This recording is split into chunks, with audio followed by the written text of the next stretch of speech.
it Hello? Hello, hi.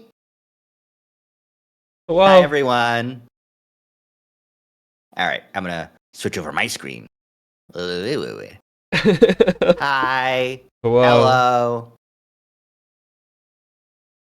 Umbreon attack where it's Umbreon instead. It's so true. I love doing get cheesed. I love doing shared. Damn, so much cheese. I love doing shared chat where I only get like half of the. I only get like half of the conversation. Mm-hmm. I just see all of the people in your chat saying shit, and I have to just guess what you're saying in response. We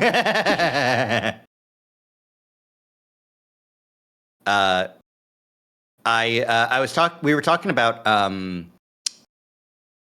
the new custom power-ups that Twitch is doing. Where you can now, the stupid power-ups that they put on where it's like, oh, make an emote really big, or oh, make your message really shiny, are stupid. Have they let you? Stupid. Are they letting you disable those yet? No, but you can add different ones. Okay. I will add more custom power-ups that still cost $100 and still cop you an immediate ban if you use any of them. For me, I have added the ability to throw a Shinx at my head. It'll stick there for 3 minutes and it'll have your username above it. Oh, Rari gave me a Primes up. Thank you, Rari. Awesome. So now Rari's hanging out on my head. For Rory, $1. Rory will read the messages too. Rory can read for Raven. Is that the guest character? Oh, that right! I forgot we haven't met him yet. I forgot we haven't met him yet. We played way less of the game yesterday than I was expecting. Yeah. Well, not yesterday, last week. No, that was yesterday. The 7 days is one day. Yeah. Yeah. Is that an Explorers of Sky reference? The passage of time. Okay. I've got a streamer that I follow is going to be playing Mystery Dungeon modded as Sneasel as a birthday stream. It's going to be awesome. Okay. Oh, here we are. Okay. Here we are. My water. I finished my Pepsi, but it's okay. I also have an energy drink of some kind. I'm trying a new thing. No, it's not Phazon. It's Monster Nitro. I can't wait to see what kind of fucking demons spring forth from this can. Bottoms up and the devil laughs.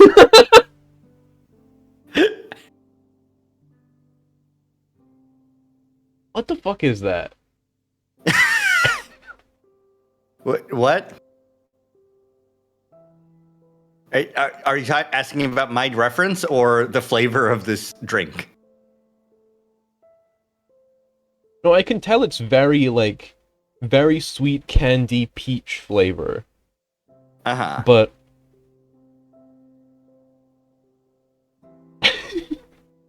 is this what nitrous does? Is this that nitrous? Yeah, it makes you go faster. Can I have the nitrous? You are waiting in line at the DMV. What are you fucking talking about? Ugh. Okay. Permanently immortalized on the Streamlabs as a gravestone in memory of the chatter who tempted fate for $100. No, this is not a place of honor. No good deed is immortalized here. Yeah, $100 to play that clip of Kirby falling into the pit, except it has your name on it, and then you get perma-banned.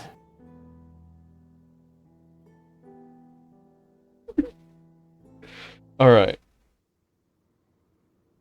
So what happened last time? Apparently a great-great-great-great-grandfather was accused of sodomy.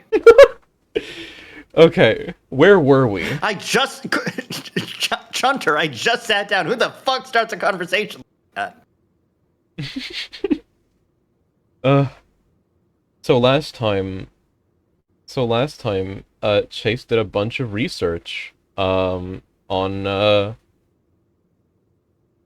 Carl's family, and about, their involvement in the founding of the town, and about, James Hendricks the First. The vessel may remain intact in this route, considering he will have to do real actual work sometimes. Yeah. I feel like this route is the one where he gets closest to completing his project.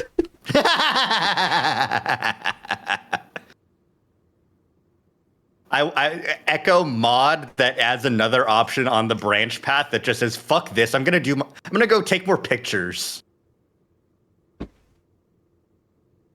Yeah. Then he goes and takes more pictures. Then there's like people like he's oh, you're hearing voices. He's like, fuck off, I'm going to the library. Yeah, exactly.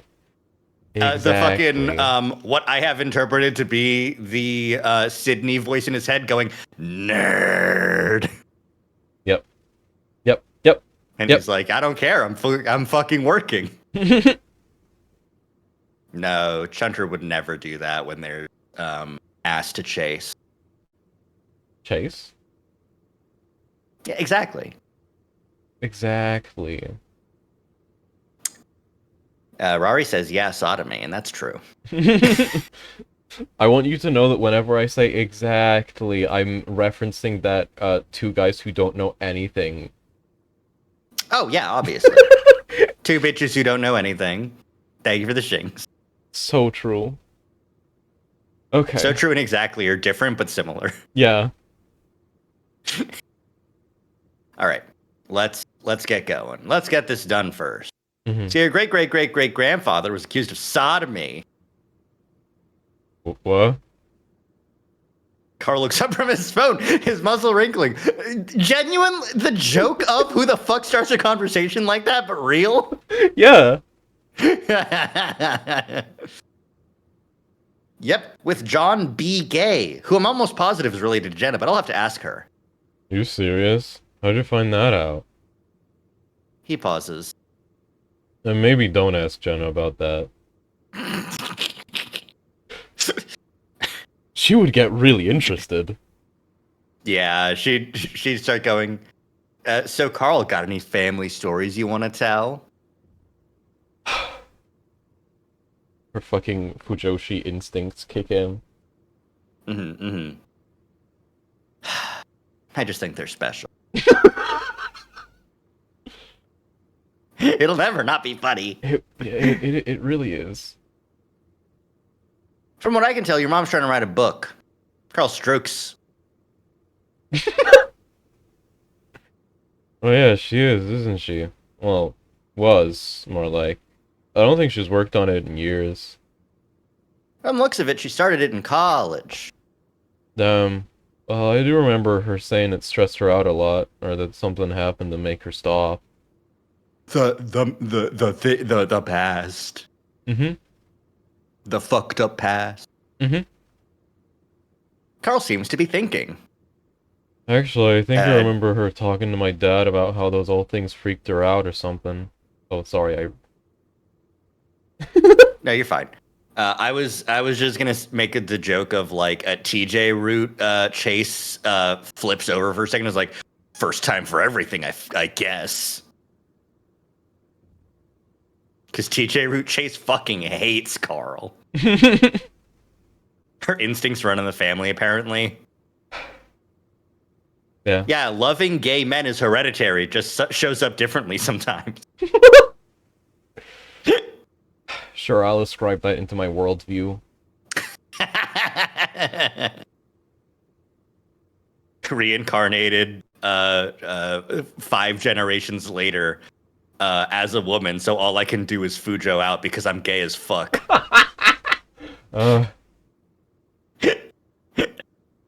Men, exactly. He shrugs. God. We've always said the house is haunted. Carl's phone starts buzzing. And speaking of Jenna, she's calling me. Oh no, her senses have been activated. Oh god. Like, my fox ears picked up someone saying sodomy. What are you fucking talking about? The spirit of John B. Gay possessing her.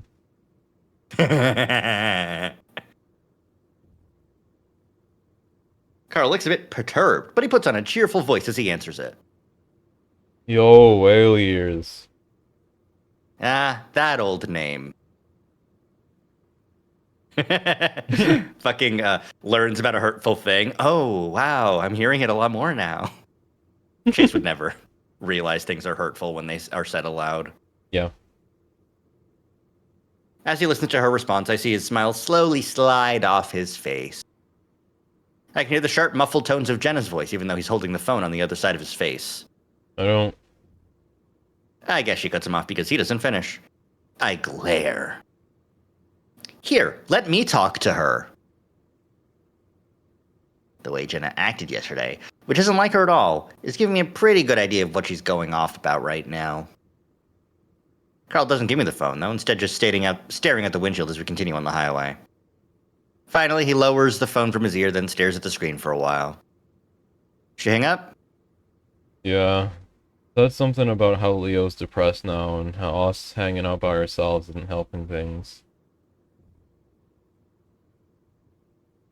This is a combination of, my friend is upset because Carl sucks and I'm mad at him. And Leo's sad because he's not hanging out with Chase. Yep. I gotta break up Chase and Carl so that I can get Chase and Leo back together. Yep. My RPF OTP. I roll my eyes. You know what? Fuck Jenna. She's been on one since Leo's day didn't go the way she wanted it to. She's been on one since Leo's day didn't go the way he wanted it to. Mm-hmm. For some reason, she just wants to blame you. Yeah. Carl looks out his window, so I can't really gauge the mood he's in. This was written first, right? Yeah. This was the first to be written. I think the biggest thing that I can point out to say that this route was written first and was just written straight through with no fucking like proofreading at all. Yeah. Remember the job interview?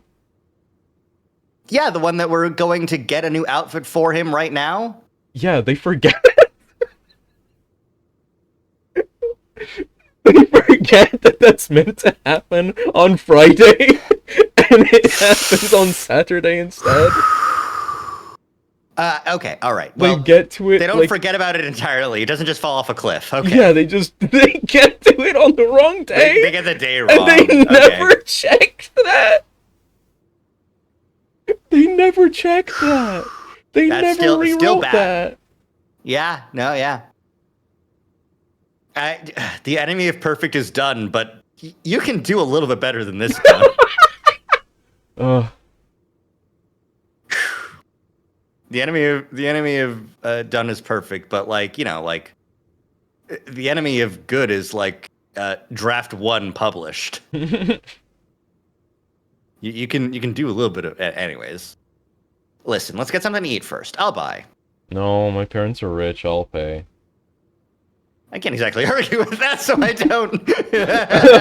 Chase, be nice to your friend. This fucking guy. Do something nice for your friend. I don't care if he's got money. You buy him a fucking burger. There's something to be said about the like dynamics of who pays when one person is fabulously more wealthy than the other. But I feel like food, when you're just getting a burger, when you're just burgering it, you can pick up the unless someone is a really bad situation and cannot pick up the tab, then it can just be whatever because it's a gesture. It's a socially polite thing to do. Yeah. Yep. Even if someone's like, but I'm rich, I need to make reparations to do it. And you're like, I don't care. I'm buying you the fucking burger. Yeah. Do a friendship fight over the check. And go to the bathroom, quote unquote, then grab the waiter and say, I'm paying the check. Just give it to me now. Just give it to me now. And then the waiter will go like, but sir, Carl already owns the restaurant. Anyways, I also don't feel like I can leave it at that. So hesitantly, I reach out with a paw, place it on Carl's shoulder. They do the fucking bit of like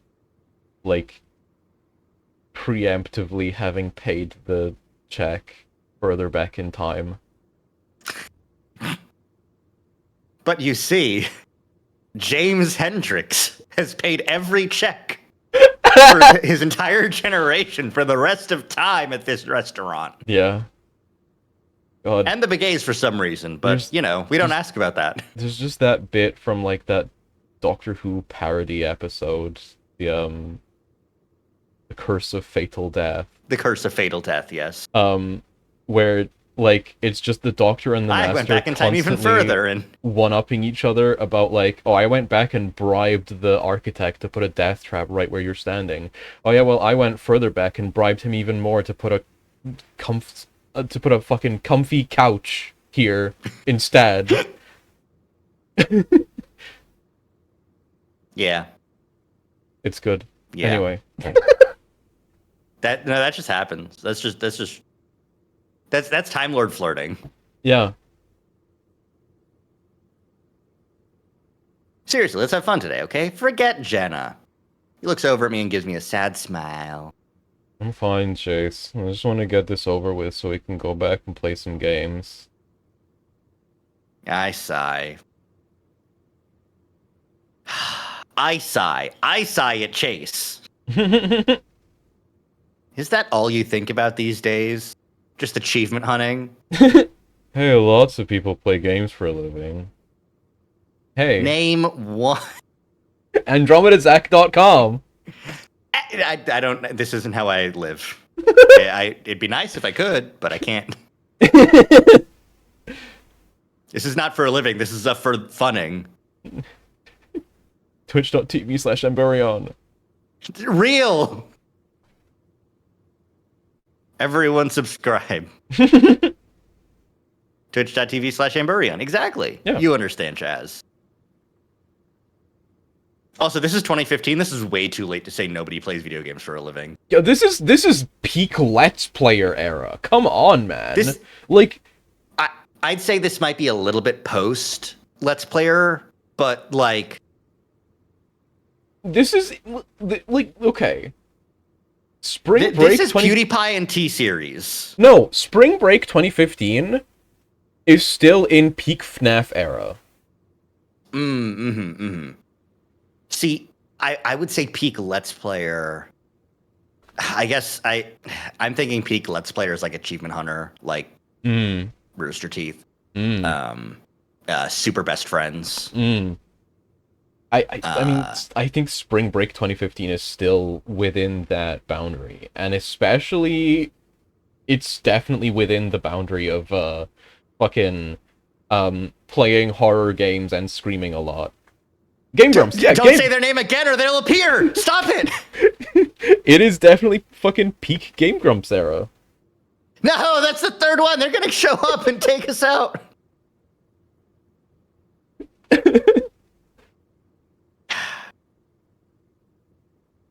But yeah, no.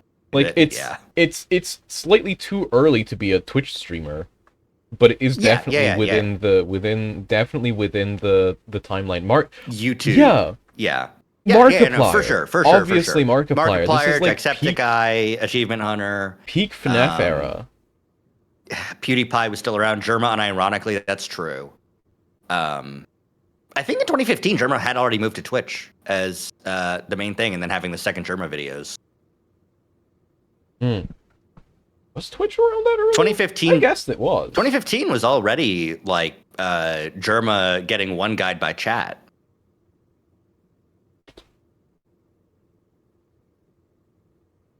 Like when? Pretty sure.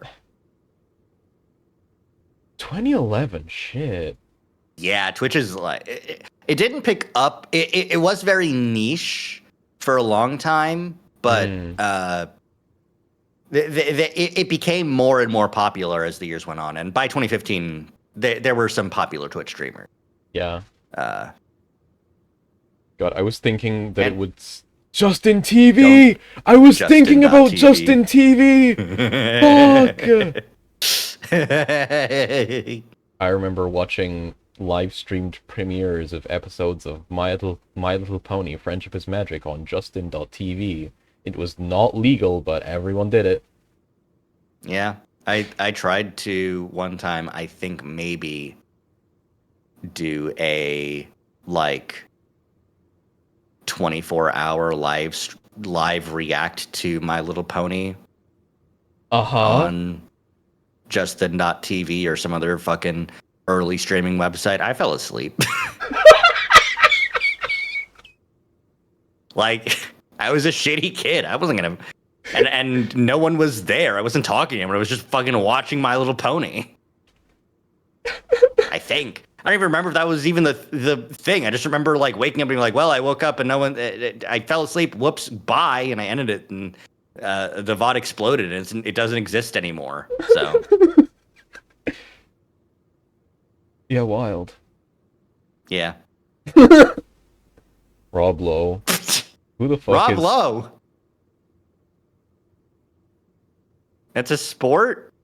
I don't know who that is. Probably a football player, honestly. Who the fuck is Rob Lowe? Rob Lowe, these balls. What? Okay. He doesn't fucking... What? Is he a football player? Okay, who...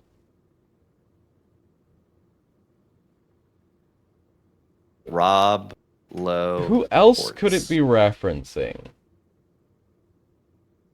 Maybe they're just making up a guy. Probably. They might just be. There's an actor, Rob Lowe, right? Yeah. Like, director or whatever. Actor. What do you mean? He doesn't Yeah. play sports? In this universe, he does. Still a game.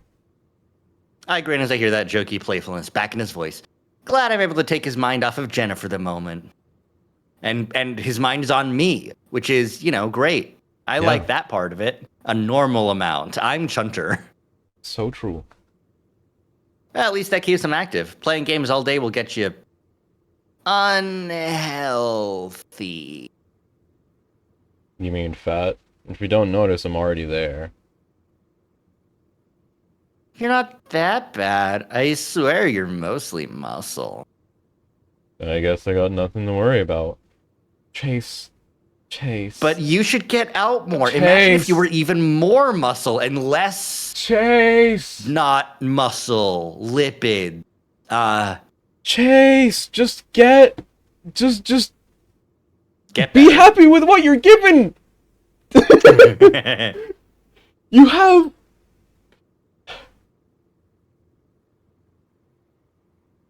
Listen, Imagine I love throwing Kyle. aside the Holy Grail because it's got too much gold. My lobster's too buttery.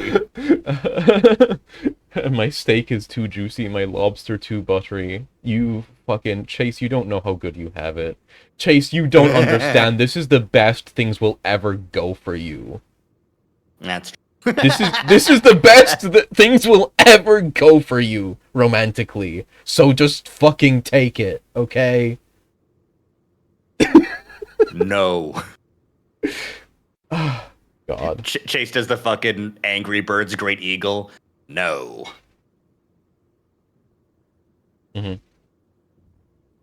Why? I got entire worlds in my game. Carl's not even playing any MMOs. He's not on FF14. When did FF14 come out?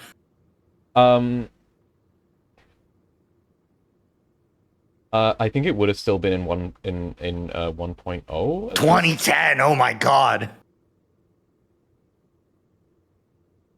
Yeah. No, hold on. Realm Reborn. When did a Realm Reborn? Oh no, yeah. The original was in 2010. We would have already been in a Realm Reborn by now. Mm-hmm. Awesome.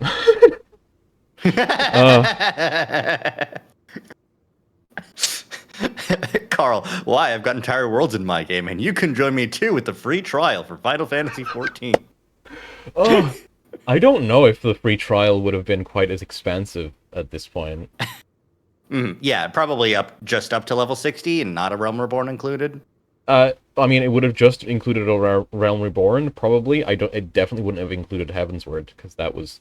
Oh, yeah. It wouldn't even... Heavensward wouldn't even have been out at this time. Heavensward was in, like, mid-2015. Anyway. God, I'm thinking I don't about know anything that about fucking 14-day free trial. What a title! Yeah! Hi, Asper. Yeah, my stream title is currently Chase, you have to force fem this sheep. It's the only way. Instructions unclear. I'm going to force thin him.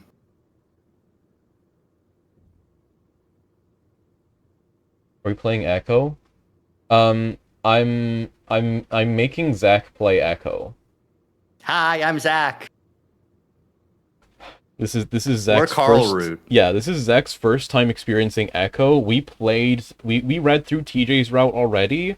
It sure was an experience. Now we're poor bastard. Yeah, poor guy. Now we're getting through Carl. TJ Fawn response last name I forget. Tobias Jedediah Haas. Tobias Jedediah Fawn response Hess. Fucking Jedediah. Yeah. Fucking Jedediah. I can see why he really wanted to go by TJ. Oh. Oh. Anyways. Yeah? Like, okay, I'm trying to remember that post. Sorry, back to the fucking line that's in front of us. I'm trying to remember that one post that's like, you think gamers have no lives, but actually we have several. Gamers don't die, we just respawn. I would also subject the sheep to redacted. Well, the world is your oyster. I can show you websites. I can show you tags on websites. I don't know. What about girls? Chase, why are you talking about girls? You know that's like minimal for both of you. That's like if you found the right one, you know?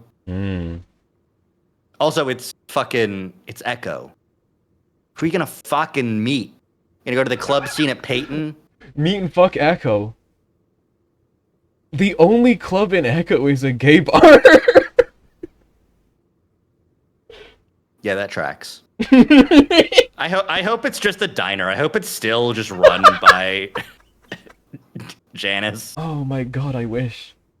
Janice is actually a sick as fuck drag queen. That would be great. That would fucking own. Echo if it were fucking awesome. Anyway, Chase is bi. We know this. And that's true. Carl is, I mean... had a girlfriend once. Yeah. Mostly attracted to girls, supposedly. Carl, you can do so much better than Chase. We will show you the joys of being a transbian. So true. So true. Daring Games 2. TJ, wait a sec. There's something off about this place. Wait a second. This gay bar doesn't have a fire exit. Wait a second. This gay bar doesn't have any crosses anywhere.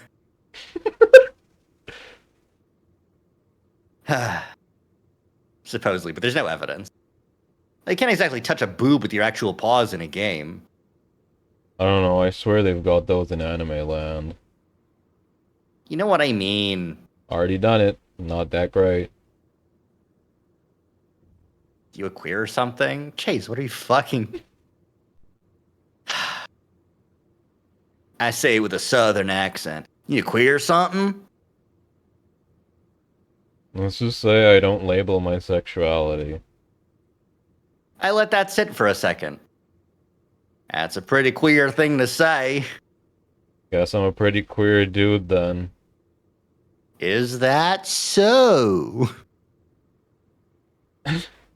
But until I'm able to see my hooves again, I don't think any girls are gonna be after me. Carl. Carl, you're not looking in the right place. Yeah, you gotta... There's websites we can show you.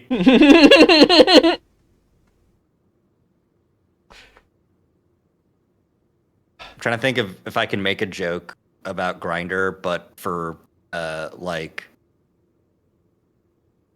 fat dudes specifically, but I can't. Yeah, that's called Grindr. Yeah.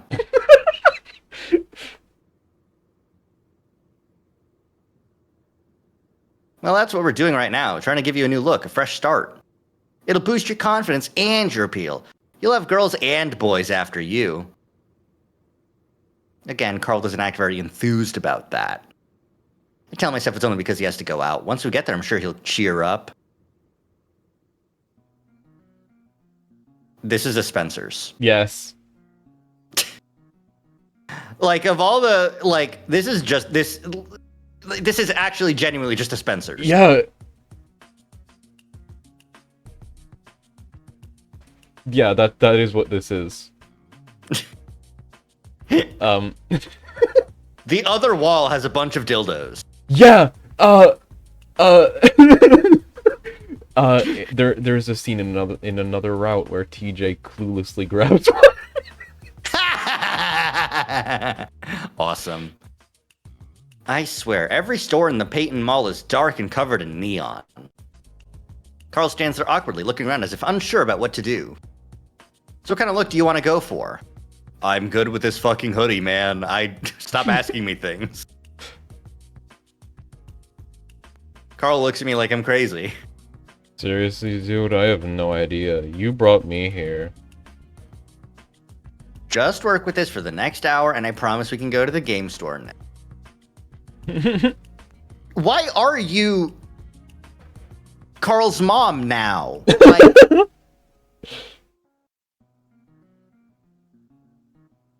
Carl out here like, look, I understand the appeal of calling someone mommy. This is not it.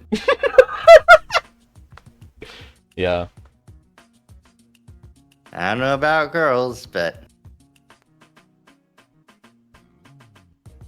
Carl makes a big show of sighing, but I assume the twitch in his ears indicates he'd like that a lot. Oh my god. Well, it's just dress clothes, so it shouldn't be that big a deal. Why would you cheese me? I'm right. Carl's getting all insecure the way he did during the surprise birthday party. It's kind of cute. This is the guest character. And here we go. All right. Carl? Chase? The voice comes from behind me, and Carl smiles over my shoulder before I turn around. Raven? The black and white two-toned husky is just a few feet behind me, grinning. Husky little fella. Cheeses for calcium so you can tell the truth in the future. I see. I'm understanding now. Husky little fella. I wish this part was black as well. Mm-hmm. This haircut, not gonna lie, a little bit chopped, buddy. It's a good face shape, but so the Raven lore. Mm-hmm. This is another Patreon guest character. The guy who submitted Raven, the original submitted design was a fucking sparkle dog. Awesome. And then the guy disappeared. So they just had to work with that. You know what? Fair. Sometimes you submit your design and you get the tier on the Patreon, and then you fuck off and you're good. Hussey had the right idea. Not accepting submissions anymore.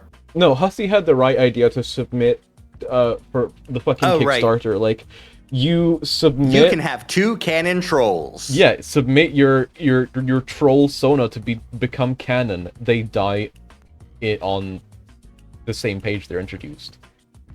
That's how you do it. The next page after they're introduced, but yes. Should have been a Sparkle Dog still. It's them standing there, and then it's them skeletonized. Yeah. The dude is in a Hot Topic, you're right. He should have been a Sparkle Dog. That's why they put him here. He should have been in a Gur hoodie. I say that wearing my Gur hoodie right now. Awesome.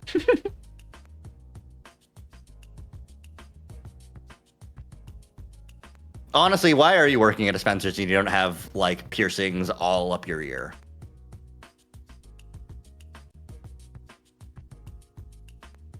All goths and scenes and weebs are allowed on the Hot Topic, but that did not mean it had to be safe. That's true. Anywho. Sure. How long has it been? Too long, man. What are you doing here? Family moved back after Dad got fired. And now I work here. I could ask the same about you, Chase. Oh, just on spring break right now. You work in a clothing store now? Raven laughs. No, I'm a store down. I work at Game Central. Okay, well, that makes sense. He's just in the Hot Topic because he saw some pals and was like, oh, shit. Yeah, he works at fucking GameStop. Yeah. He works at the GameStop at the mall. Yeah, he spots Carl at the Hot Topic and fucking vaults the counter to like like he's on shift, he's at the register. He fucking vaults the counter to go talk to Carl. He's telling someone about how good Undertale is. When did Undertale come out? September of 2015. It didn't happen yet. Fuck! None of them know! Okay, top games 2014. Best games Metacritic? Oh boy. Oh, GTA 5 dropped in 2014. Yeah, okay. He would be talking about GTA. Well, that was 2013. Released November 18th, 2014.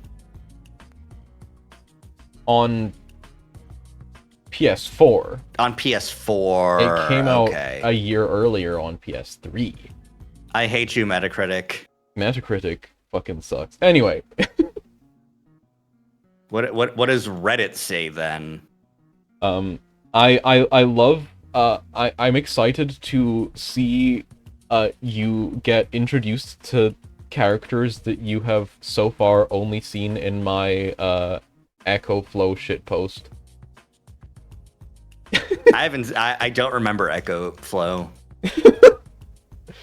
The Raven's entirely new to me.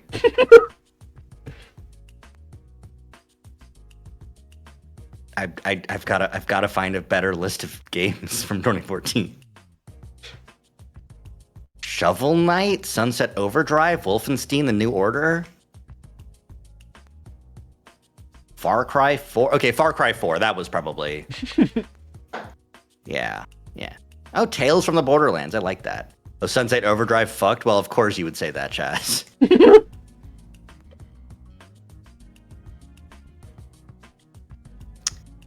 Yeah, I agree with the Reddit post I was trying to read that didn't really have a list of good games, saying it was the year of the Ouya. What a forgettable year in video games. God. I'm just remembering the I'm just remembering our mutual friend forgetting what the Ouya was called. I don't remember what was. She called it the Yoni. Yeah. She was like, wait, what does that mean? And Googled it. Good lord, there's penis. Nope. Wrong one. Good lord, there's pussy. Correct. I think the Nokia N-Gage had a longer gaming career. Yep. Yeah. I mean, see, the thing is, the Ouya was ahead of its time, because now everyone is buying, like, handheld Android consoles. Yeah. Like, an Android console is, like, people are after that shit right now. With, like, the Ouya fucking... ate shit so the Asus could The Ouya ate shit so the Ain Thor could live. There we go. I don't know enough handheld consoles off the top of my head. Or handheld PCs. Or, you know. Mm-hmm. The fucking, yeah, the fucking dual screen Android handheld. People crave the Nintendo DS. I've seen people, like, running Final Fantasy XIV on that shit. Like, this is my raid setup. This is how we can get world first in... This is how we beat Perfect Alexander.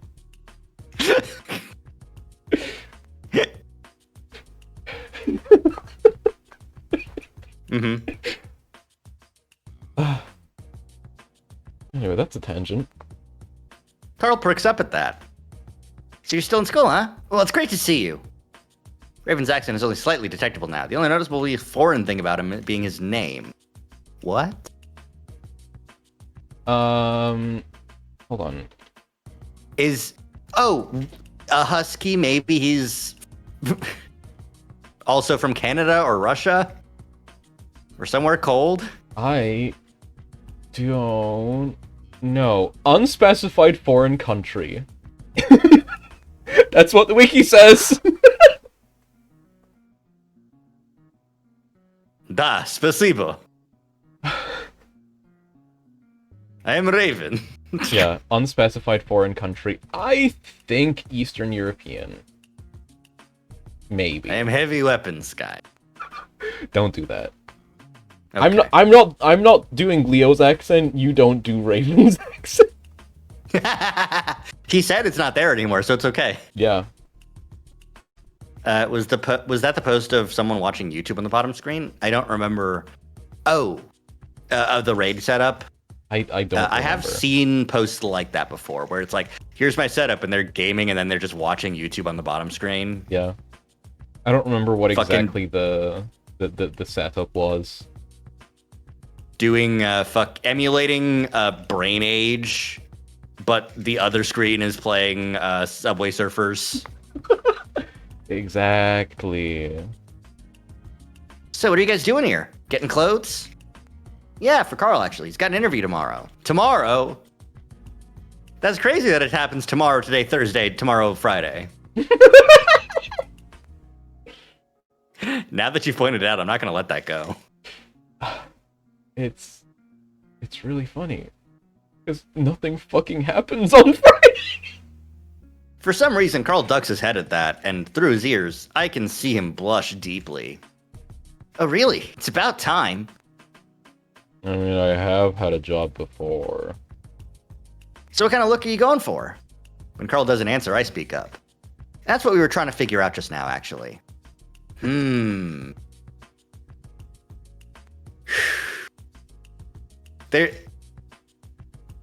There's something about the angle that they've drawn Raven's muzzle at. Yeah. And the sprite change here really got me. the air fryer special. Everyone's got one. Shopping for work clothes at Hot Topic, I'm sorry. Well, you see, they added the Spencer's gifts, and then rather than get another store for work clothes, they just reused store at the mall. You see, it's a resource thing. Yeah. But Carl's route was written first, so Well, no, yeah, even the narration says, oh, it's dark and covered in neon. Like, this is a Spencer's. This is a Hot Topic. Like, I guess I don't know about shitty podunk nowhere malls, but my malls in my area still always do have one suit store or a men's, not a men's warehouse, but like they'll still have like nice clothes stores. Yeah.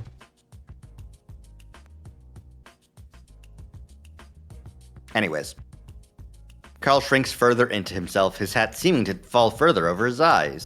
I'm at Suit! Why are you buying dick toys at the Suit store? Dude, it's just dress clothes, really. Well, I think you should get a red tie at least. Might go good with your eyes, and maybe trim that beard. Well, everyone wants it. Carl's like everyone's looking at Carl like he's at the beginning stage of like reverse bimbofication, and he's like, no, I want to be like this. You're so right. What a fascinating way to construct a sentence, but you are so right. I need to make it sound as bad as I'm thinking of it. You see? Yeah. Since when are you a fashionista? Come on, Carl, let's at least try it out. Carl sighs, rubbing his forehead. Okay, fine, but only as long as we're out of here in the next hour. Hey, I gotta get back to work, but I'll be free in about an hour. Let's catch up. I wave at Raven and turn to Carl. That was nice. Didn't think I'd ever see him again. Me neither, actually. I'll have to hang out with him more. I mean, I like Flynn, but having to put up with him just to get a ride to the store isn't always worth it. Well, anyway. Like, you really just don't care, do you, Chase? Yeah. He's just... You really just don't give a shit at all. He's just chasing tail. We're gonna get you in a suit, we're gonna get you muscled, and then I'm gonna fuck you. Exactly. They're putting him in the Nostalgia Critic fit. It has the hat. Hey, what's going on, guys? I remember games, so you don't have to. Oh!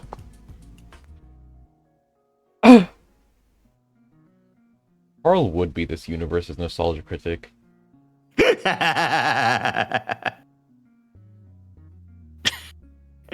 No, Carl would be this... ideas. I don't know Carl Hendricks. No, Carl would be this universe's Linkara.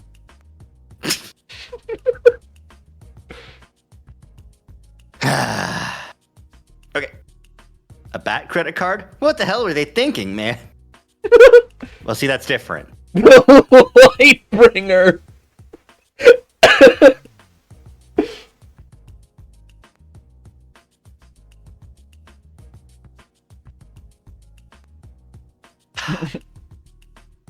Goat credit card. No, Carl would be this universe is critical. Oh my god.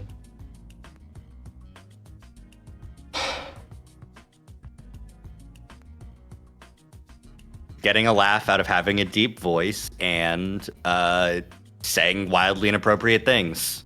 And self-deprecating. And self-deprecating. Carl in 2020, the Echo situation is crazy. Oh!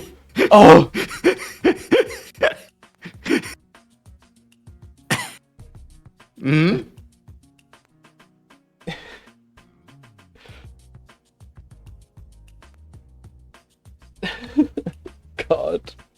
God.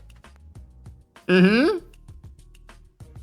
Carl hears about the shit that goes on in Arches and makes a fucking YouTube video about that, like, I used to live there. That's wild.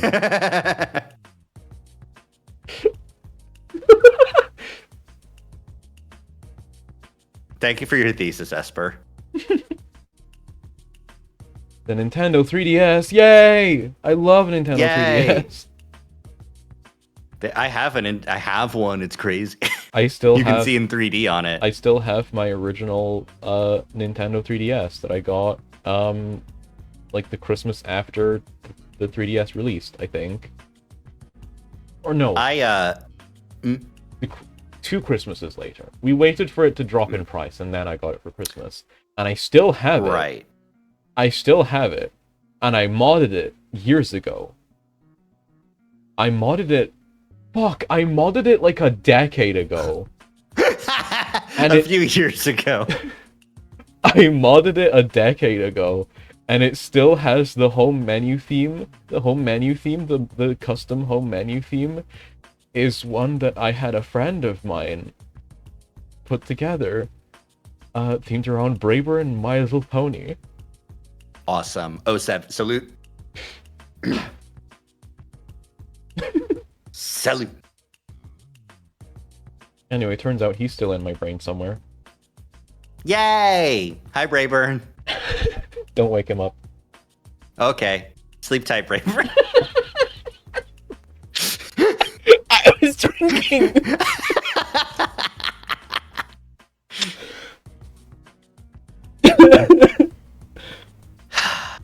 Fuck.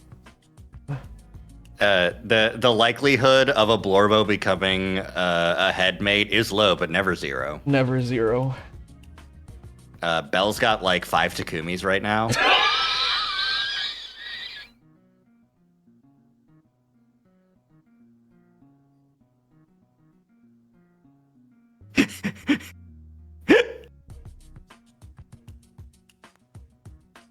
My soul left my body. It did. It's gone. I'm so sad I don't have my VTuber model up because you could have seen. You would have seen it. You would have seen it. You would have seen that shit. They seem like an outlier and should not be counted. No. You say that. 100 Line does this to everyone. Yeah, that's why Amber can't play it. Yeah. No. I don't think there would be anyone. It's tough to say. I can't I don't think I can assign you 100 Line kin because A, you haven't played, and B, yeah. It's fine. I'm pretty sure Echo already did that to me. Assign you 100 Line kin? No.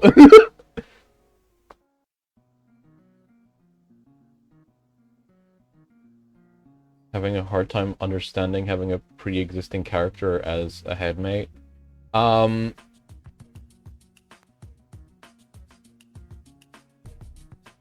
you see, something really bad happened a long time ago, and now you have to be here.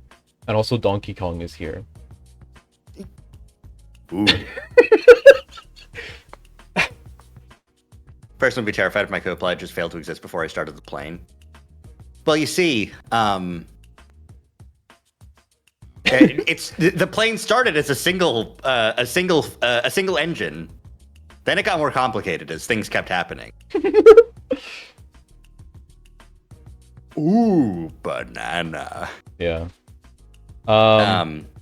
My real thing is like, sometimes you see a character in media that reflects aspects of not just life, but your life and your personality and your brain that you don't have an outlet for. And they take root, and then you find those thought patterns being tied to that character. No, Chaz, you are not in my headspace. That is not what I said. I do think about that Happy Roadkill comic. Fuck! You know the fucking one. Dude, you're a great friend. I have to make a tulpa of you. Haha, what? And then the Pinkie Pie tulpa. Is that Pinkie Pie? The Pinkie Pie tulpa from 2013 going, dude, we have to get out of here. Dude, we have to get out of here. Oh, no, I don't say this! Asper, don't say it! No, Asper, no. Anyway, the way, okay. That is what happens to people who play 100 Line and see Takumi. You're right, though. The way, Chaz, the way to conceptualize this is, you know when you're a kid and you watch a show and you like the characters and you're like, I bet that guy could be my friend. And then you pretend that they're your friend. It's like that, but worse. And now they're you. If you think about Inside Out, and now Spider-Man is there. That's literally a plot point in Inside Out 2. Yeah. They go in there and they find the fucking protag of, like, a fucking, like, PS2 JRPG that she played. Oh, can you do this as a burger analogy, though? Okay, so imagine a burger. Congratulations, there is now a burger in your head. That's what it's like. Now, if that burger started taking the reins, then it would be... Adulthood is like becoming your worst friend, but also your comfort characters claim squatters' rights in your head and they never ever leave again. Yeah. Yeah. Do they pay rent? No. Sometimes. No. Oh. No. No. You can't get Brayburn to start farming with your body. Brayburn actively costs us money.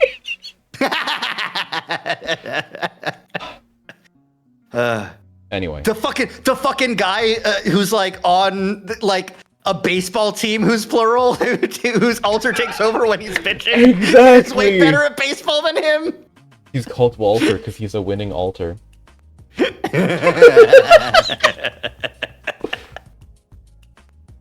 Beatrice Umineko has not for one moment paid rent.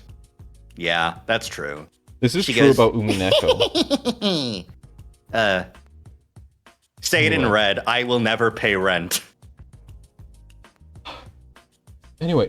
I know nothing about Umineko except the fact that Beatrice makes noises and can say it in red. This is so much of a tangent. Yeah. I love it. We've gone too far. It's a tangent because I don't like when Chase being a chunt. Yeah. How did we even get here?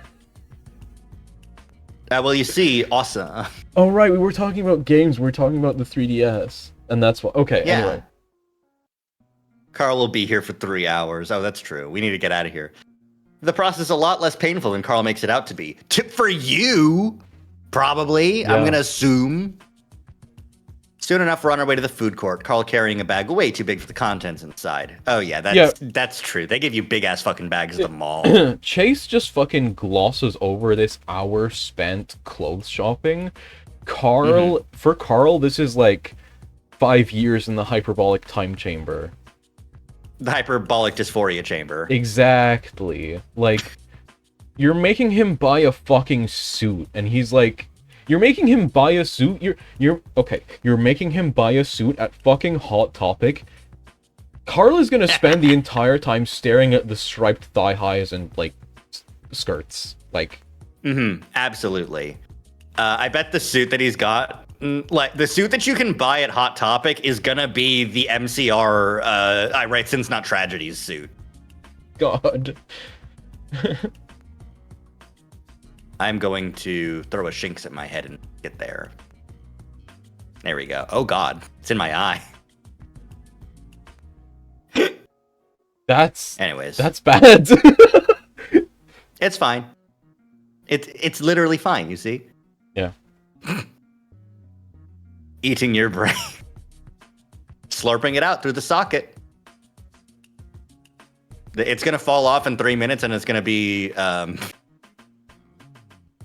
Carl has a bag that is bigger on the inside than the inside of the bag. You know the one book where the bag is bigger on the outside than on the inside? Yeah, Doctor Who. Bag of leaves. Open bags, leaves. Bag of leaves is what Carl buys.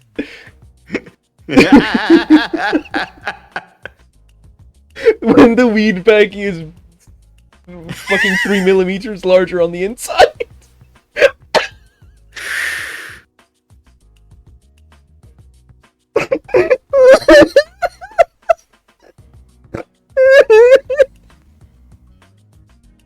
I got that House of Leaves strain.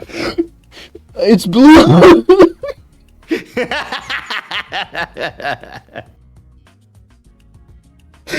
Kai Sparrow. It's not that funny. But why? If it's not that funny, why are you fucking crying?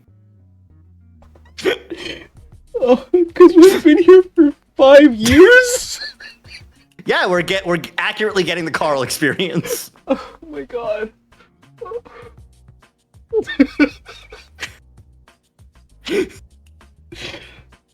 Killing you with. Anyways, we meet Raven again, and once we get our food, he suggests we eat out. We what? We eat out? Sorry, I need a minute to like compose myself. That's fair. Eat out what? Well, eat out. Carl's back.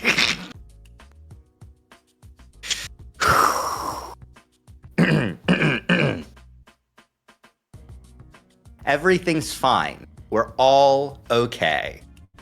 There's a shinx on my face, and for $1, you can have your shinx on my head. I need an adult. Unfortunately, everyone here is an adult, so...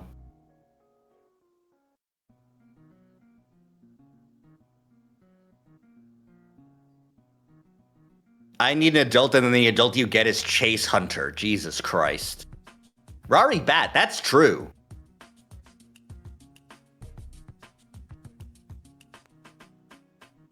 Oh, I can see again. That's awesome. Okay. Deep breaths in, deep breaths out. I'm good.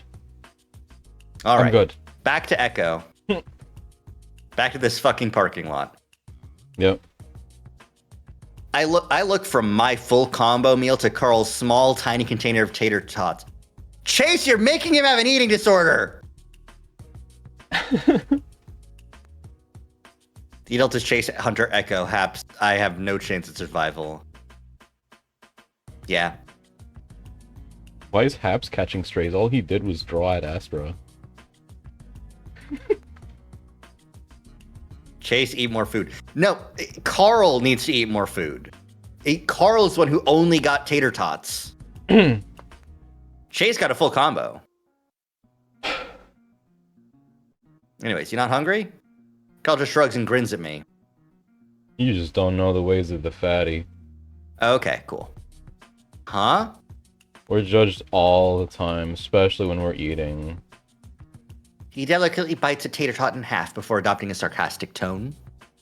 Oh, gross. Of course he's eating. That seems kind of unfair. The Raven thinks so, too. The husky's in the middle of a huge bite of his Subway sandwich, his eyes on Carl. He swallows before speaking. I can see that you're self-deprecating as ever. You know me.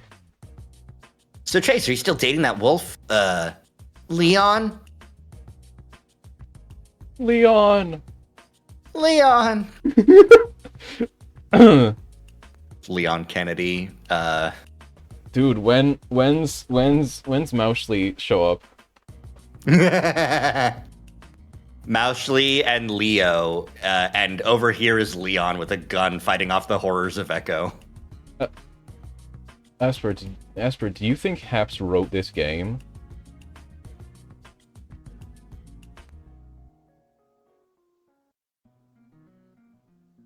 I think Esper is mixing up the members of the Echo Project team. Echo faux pas. God wrote the game and attributed it to somebody. Okay, Howley wrote 3/5 of Echo. McSkinny wrote the other 2/5. Haps is the artist for Ad Astra. Haps didn't do shit for Echo Project, the original Echo, the original Echo Project. Echo pa. Echo Flow. Leo, and no. I ignore the sidelong glance I get from Carl. Sorry about that. You two are really cute together. It's hard to know what to say when people comment on your relationship. If someone is in homophobic, gay relationships are usually cute or adorable. Or maybe it was just a size difference. Acting like you weren't into that shit. No, like, I mean, Chase was into that, but like, it's still like the comments from other people talking about, oh, so the bigger one is the top, yes? Yeah. I mean, they're right, but like, but they shouldn't say it. They're right, but they shouldn't just assume that shit. That's true.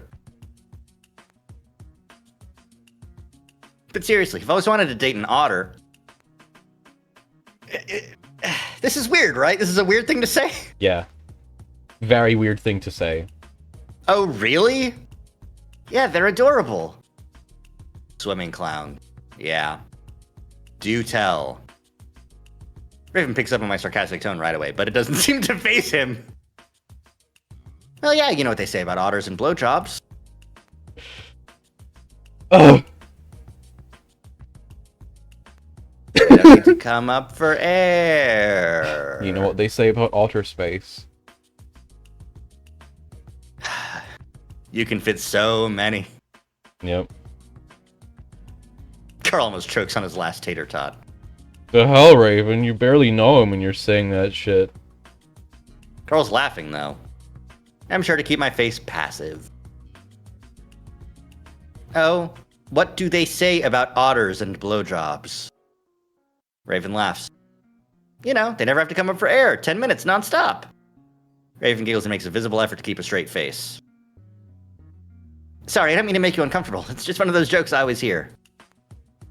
You can imagine I do too, and it's 8 minutes, by the way.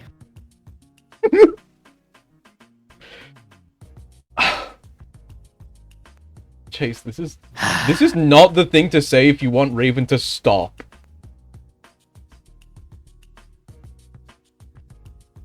If you want Raven to not be saying this shit, this is not the thing to say. There's a world in which I see this being like leaning into it to make them uncomfortable about the things that they're actually saying, you know? But that's not going to work here, apparently, according to what Raven's saying.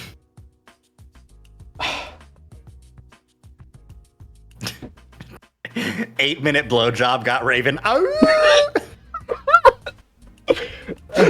Call that pussy the Matrix, cause I'm in this shit and I can't get out. I need to kill! 8-minute pussy got Raven in the House of Leaves. I've been rocked. Sticks my dick in the House of Leaves. Can't leaves.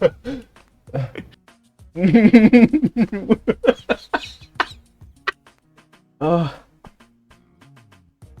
God. Yeah, it works too, because otters are bigger on the inside than...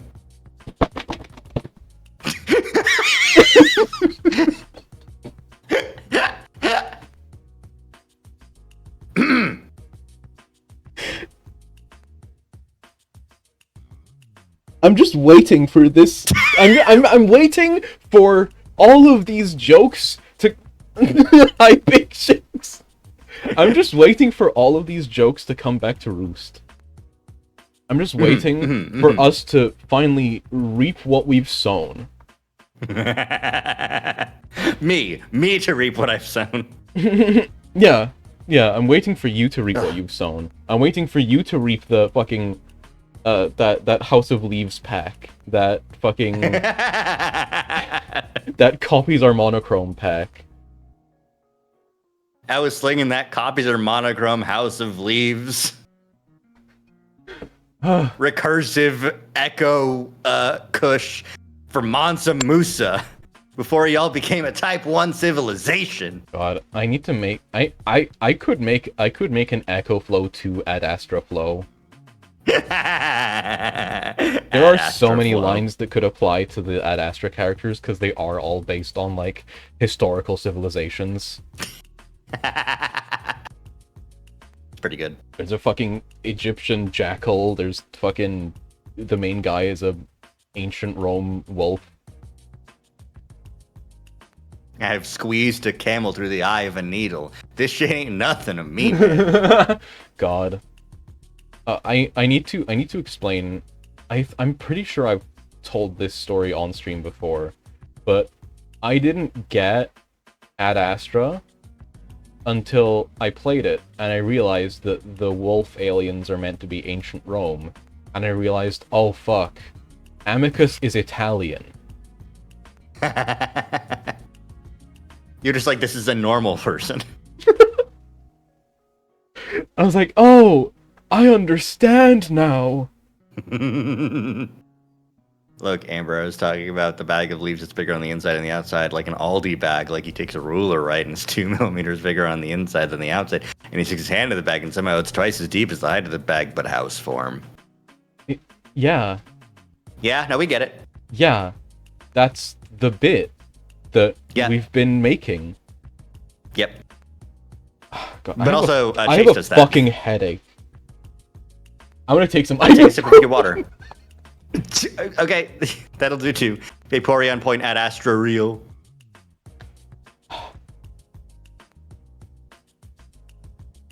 I'm taking some ibuprofen. I have a fucking headache. Slam that shit. So where's Rome, Esper? Where is Rome?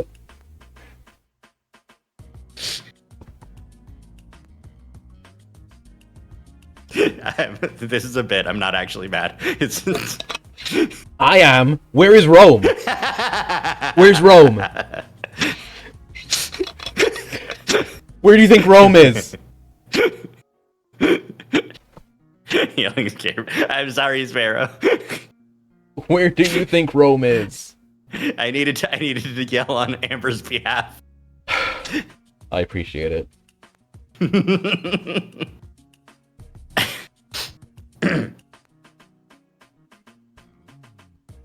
Carl crumples up a straw wrapper and flicks it off Raven's bluish-looking nose, to which he simply smiles. Carl stands up. I'm going to the bathroom. Raven, don't be a dick. As long as you're back after 8 minutes have passed, you won't see anything. I'm not. You both watch Carl amble off before Raven turns back to me, that dopey smile back on his face. So, how long are you going to be here, Chase? We need to catch up. I wonder what catching up means when our biggest interaction up until this point was dissecting a shark in high school biology. And this dick joke 5 seconds ago. Shark? Actually, what the fuck?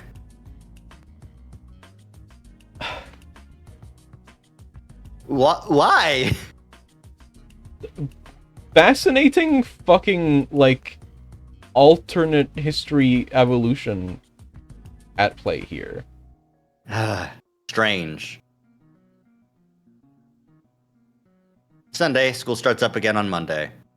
Despite having a head start on the project thanks to Carl's mom, I still get a nervous twinge in my stomach. I still have a lot left to do. Voiceovers, B-rolls, and, oh god, editing. We should hang out. His adorable excitement is barely contained, and I'm pretty sure I can hear the thumping of his tail against the curb we're sitting on. Despite my earlier offense at his stereotyping of otters, I'm reminded how much worse dogs get it. Yeah. Puppy dog. The an analogy you can make is no,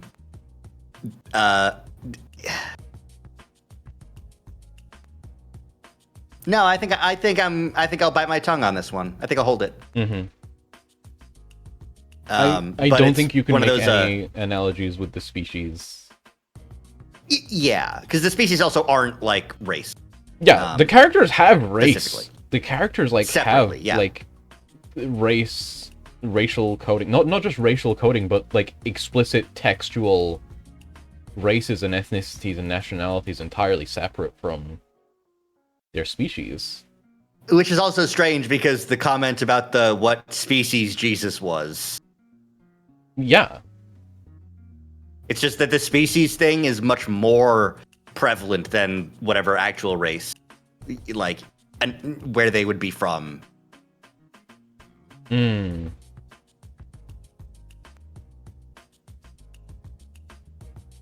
Not that that's not a thing that happens, like especially like the native Jenna, you know.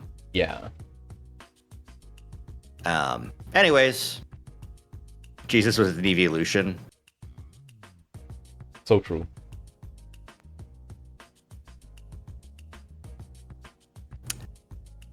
Jesus died in Eevee and came back as Sylveon. How many blasphemies are we on right now? I've lost track.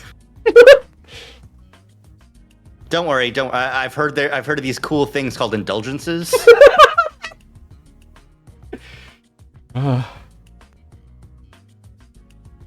Wouldn't he be the light type? Well, that's not a real type, so. He's the light bringer.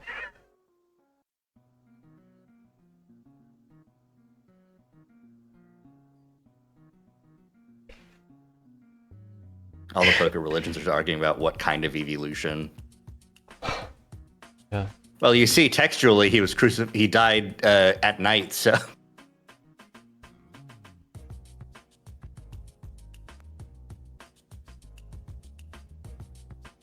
They're not common in Echo or this side of the world, for that matter. Oh, okay. I would say that this would be like, Russian, European, Eastern European. Then, if he's saying this side of the world, you know. While others are thought of as entertainers, I feel like it's better than dealing with being seen as a simpleton. Oh my god. So the main reason I'm here is to do a news segment on Echo for class. Ooh, it's gonna be on TV? I laugh. No, I mean, maybe I could get into rotation on the college TV station, but otherwise, no. Well, that's still pretty cool. My point is that it's kind of boring. What, is it just a bunch of writing, or? Mostly going through old stuff. Carl's family saved up bunches of artifacts from the old days.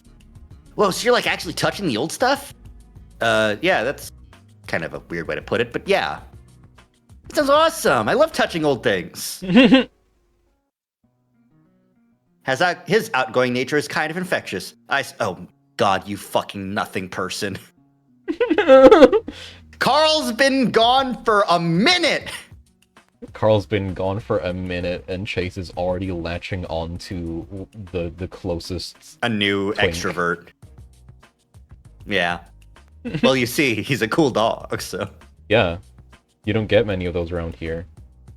Just Leo, and Leo's a wolf. that's like a dog.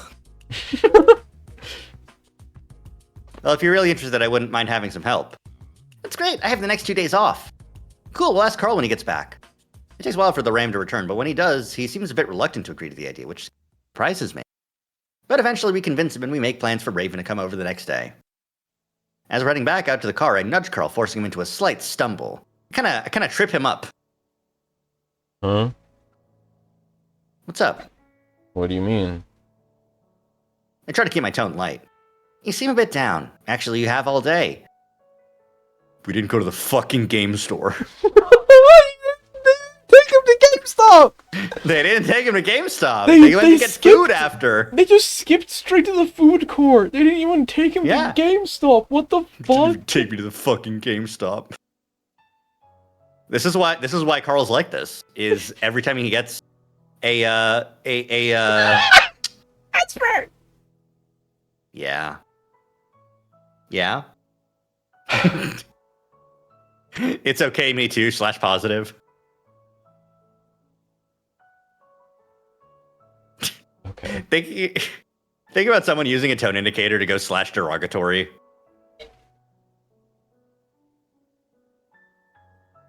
This user can say it. Yeah. This is why Carl is like this, is that like when he gets his hopes up for anything, it falls through. So why even try? Exactly.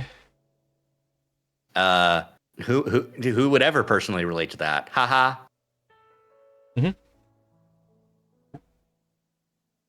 Carl shrugs.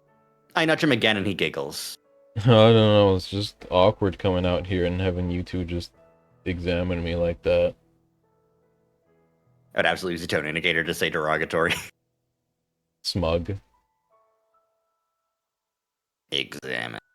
On that note, I know I've been lagging behind on art, but for what it's worth, I have an overnight trip I'm taking this weekend, and my mind's just been on that all week. Awesome. So the title of the stream started whispering Asriel. So true, Sparrow. You're so real for that.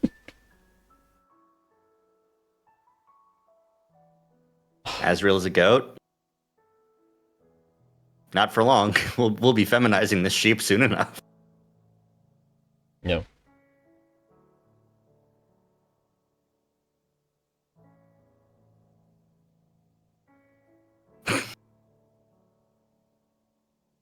Force femme, force sheep at the same time. So Estrogen true. that turns you into a sheep.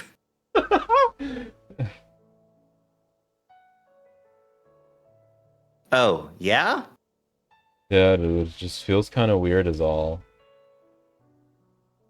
I stay silent for a moment, wondering if I'd made the right decision in doing all this.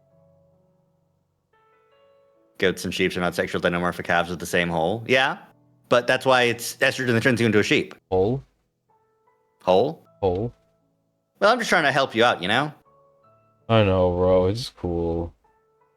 Seriously, I've been thinking. Oh no. Your main problem is worrying about going out in public, like a social anxiety. Oh, now you're sounding like Jenna. We get to my car and he smiles at me over the roof while I unlock the doors. I feel like if we can break through that, it'll help you out a bunch. I break eye contact as we'll slide into our respective seats. And I think this job will be a huge part of that, so I really want you to get it. As I lean to the side to pull out my seatbelt, I feel something soft and warm pressed to my cheek. It only lasts for a second, then it's gone. I look over at Carl, but he's looking out the window. Did you just kiss me? No, dude, it was my ass. Yeah, bro. Are you high? No. I mean, maybe. He giggles. So, yes. Slowly pull out of the parking space. If you hadn't made a move on me last night, I might have been a little more shocked. Where the hell did you get high anyway? Alley behind the mall. That's why it took that long. Yeah. You don't break through social anxiety? Well, you see, this is 2015 and this is Chunter. Yeah. You have to remember Correct. that this game is through the eyes of someone who fucking sucks. Yeah. I think if we just get you out more, you'll be less upset. Yeah. Once you see that sometimes things aren't bad, and he's like, it's not that things aren't bad, it's that things are never good. And Chase is like, what? Huh? I don't understand the question. Come out with me more. Chunter? Yeah, Chunter. Chunter sucks. Yeah, Chase Hunter. Well, it would have fucking helped if he went to the game store. Exactly. Exactly. You didn't even take him to GameStop. If you got to go to GameStop, his social anxiety would have been fixed. You didn't even take him to GameStop. You didn't even take it to the fucking GameStop. Now you're gonna have to hit the EB Games on the way home, and they're already going out of business. You fat fucking chunt. No, you know that he would hate being called a fat fucking chunt.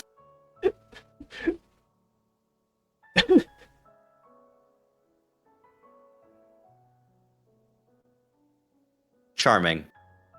Yeah, I'm pretty sure I've got a few needles stuck in my hose. We drive in sounds for a while, Carl looking out at the desert scenery while I squint at the windshield, trying to see through the hazy orange sunset. I did mean that, by the way. Yeah, what? Thanks. Sure. I don't know what else to say, so I leave it at that and we drive along in pleasant silence. I used to live near an EB Games. It was next to a pet store. You'd be surprised. I've never seen an EB Games in my life, which is why I'm making jokes about it. Isn't EB Games Canadian? Shrugs. Anyway. You've never lived. Carl Steele seems a little sad, and I can't pinpoint why. I'm hoping that it's just a phase. That by the time this interview is over, he'll be able to get past his anxiety and finally be done feeling like a failure at everything. Chase, you don't Of know all the anything! things, Chase, you ignorant slut! You fat fucking chunt! You...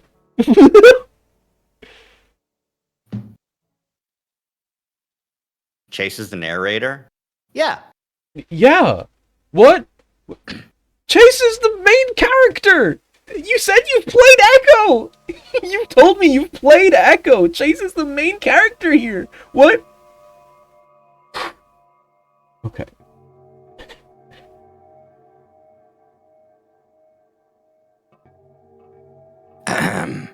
It's my turn now. Yep.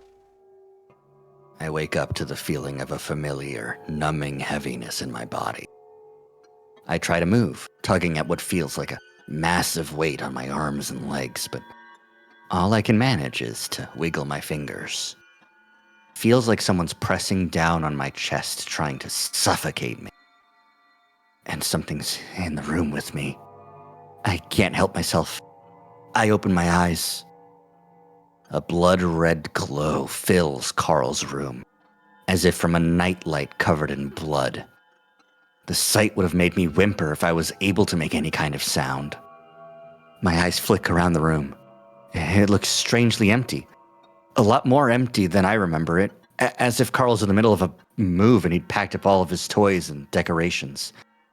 In fact, the only thing I recognize in his room is his bed, the blankets tossed back and empty. I'm alone.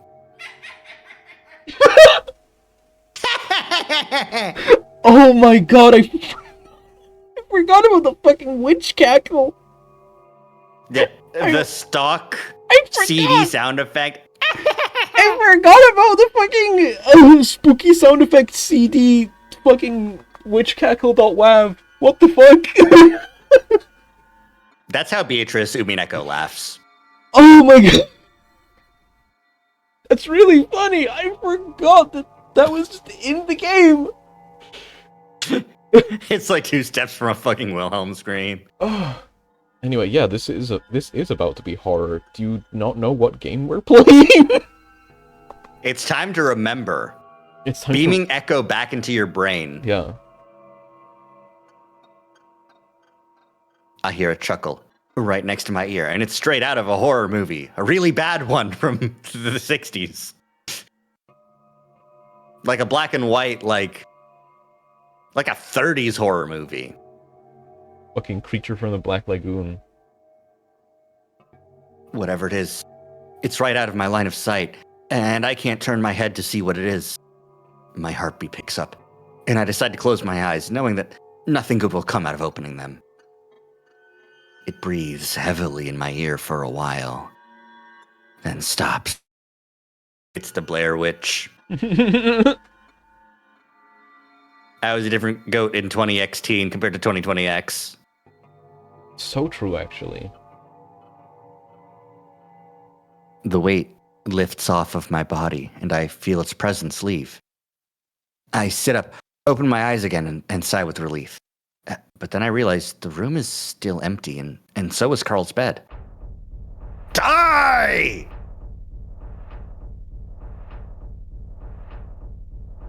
Oh. Well. Hey, Amber, how scared should I be? You're not gonna get Amber? jump scared. Okay. Yay! The way to COPD, go to a doctor. Yeah, sleep paralysis while wearing a CPAP machine. I can't imagine that would be fun. Something yanks me out of bed, and suddenly I'm being pulled by both feet down the hallway. Down the stairs. Down the basement. Toward the crawl space. Into darkness. Furry legs crawl all over my body, and pinpricks pierce every inch of my flesh. I'd give anything to be able to scream right now. I gasp and jolt out of the paralysis. I wait a good 10 seconds before I'm convinced that I'm really out of it. Carl's snoring loudly in his bed, one arm dangling over the side while his belly rises and falls. I sit up and rub my face, wondering how the hell I'm going to get back to sleep after that.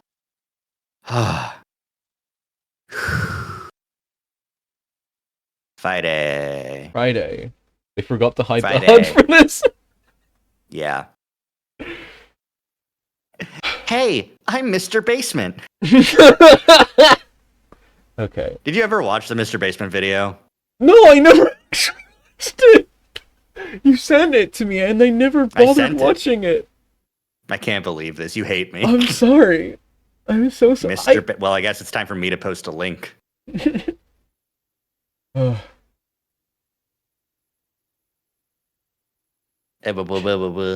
should just be in the voice chat. Oh, yeah, it's just still right here, huh? Okay, cool, awesome. Here it is, Mr. Basement. We'll all take a 10-minute break. Actually, do you want to take a break? It's like 11. Like not to watch the full video or anything, but just take a break. We gotta. Yeah, we've only been going for like an hour and a half, but I think it would be I think this is a good spot to take a quick pause. Pause. 11 is 6 plus 7 minus 1 minus 1. It's true. Anyways, let's take a quick BRB. I'm gonna get some water. Yeah. And we'll be able to continue. Yep. Back in a few minutes. See ya. We'll be right back. After these commercial messages.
Okay, I'm back, but there's still 30 seconds of ads left. So, hi everyone. Hi, gamers. I'm going to scroll Tumblr. Whoa, that's crazy.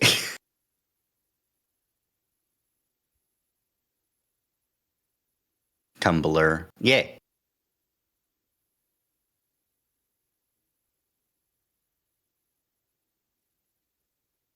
Advertisements. What kind of ads are you guys getting?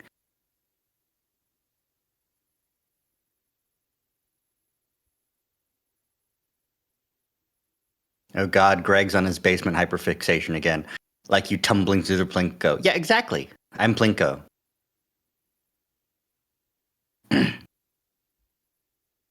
Awesome, Vriscan.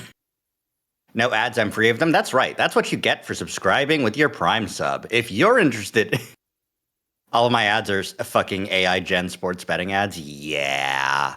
I have been seeing more of those lately. Some fucking, like, thanks to Gemini, fuck off. I'll never use your shit ass product, Google. You'll never get a return on that investment. You've invested all of your money and you've lost it all. Fuck you. Or Kalshi and Polymarket, which are just, hey, we've managed to find a workaround for gambling and no one's doing anything about it yet. So go crazy. Let's do this. That's what the money for Twitch is going to. Hi, welcome back. Hello. What are we talking about? I was asking everyone what ads they were getting, and they were bad ads. Hey Google, you shouldn't put your ads next to people who say Gemini sucks shit and should never exist. Exactly. We should think about that. Yeah. You should spend an iota of time thinking instead of depression. AI can go far away. Yeah, Google really created an AI that kills itself. Have you seen that? They've I've been seeing on Twitter that they've replaced the definition thing that pops up sometimes from oh yeah, and then we'll just pull up Merriam-Webster for you and pull up like the etymology with an AI generated definition of words. Yeah. Which means if you type in a word like ignore, it'll just put that into the prompt. And then the AI will print out, okay, we'll ignore that prompt. Anyways, please let us know if there's anything else we can do. And then it won't define the word for you. God. Or disregard or anything like that. And they're patching them as people see them. But other than that, oh my God. AI's doing the thinking for me, Zach. Well, it shouldn't. I went to the kitchen to refill my water bottle, and I left my water bottle in the kitchen. Oh my God. All right. All right. Okay, yeah. Okay, yeah. I'll have to tell Amber when they get back that my dashboard has VRISCAN because it's awesome. Hey, remember when software was tested before it was sent out to interact with the open internet? A little bit, barely. It's sometimes. Because you see, sometimes they didn't do that either.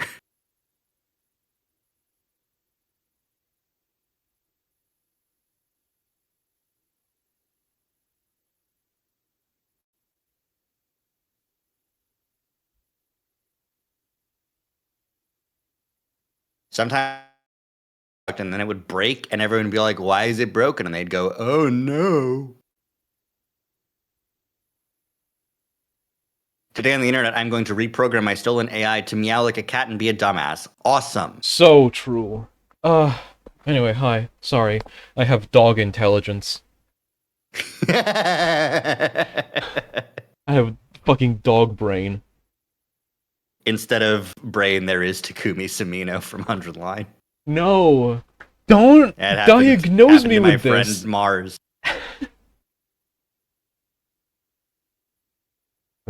I know, but as a QA, it makes me incredibly angry to see software with the fix it as I see it methodology. Absolutely, yeah. No. Yeah. Like, it's bad. I don't know how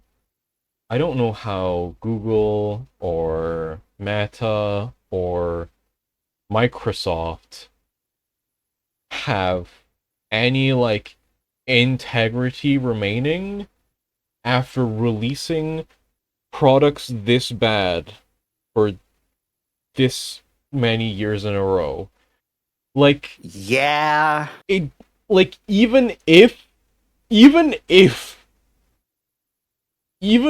generative AI was as much of the future as everyone says it was, why the fuck would anyone place any faith into these companies when they release suicidal AI that kills itself? They release an AI that agrees with you on killing yourself. They release an AI that gets depressed and deletes the entire root directory. Really funny. You fucking this is a Rick and Morty bit. This is a Rick and Morty bit. Your purpose is to serve butter. Oh my god. Kill self. This is a Rick and Morty bit of like the fucking the AI fucking RM. Oh my RF. god, a logical paradox. Kill self. Takes garage with it. Exactly. Like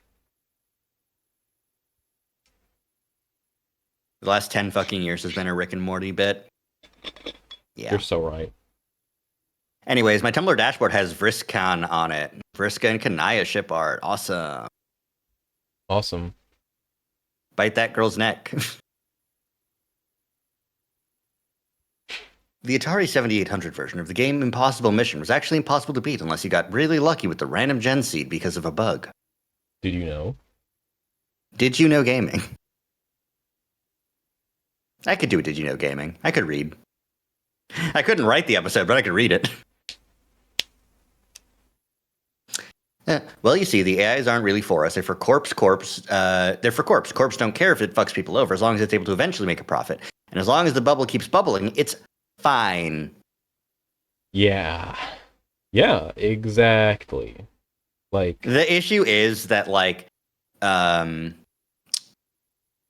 it will never make a profit in my eyes.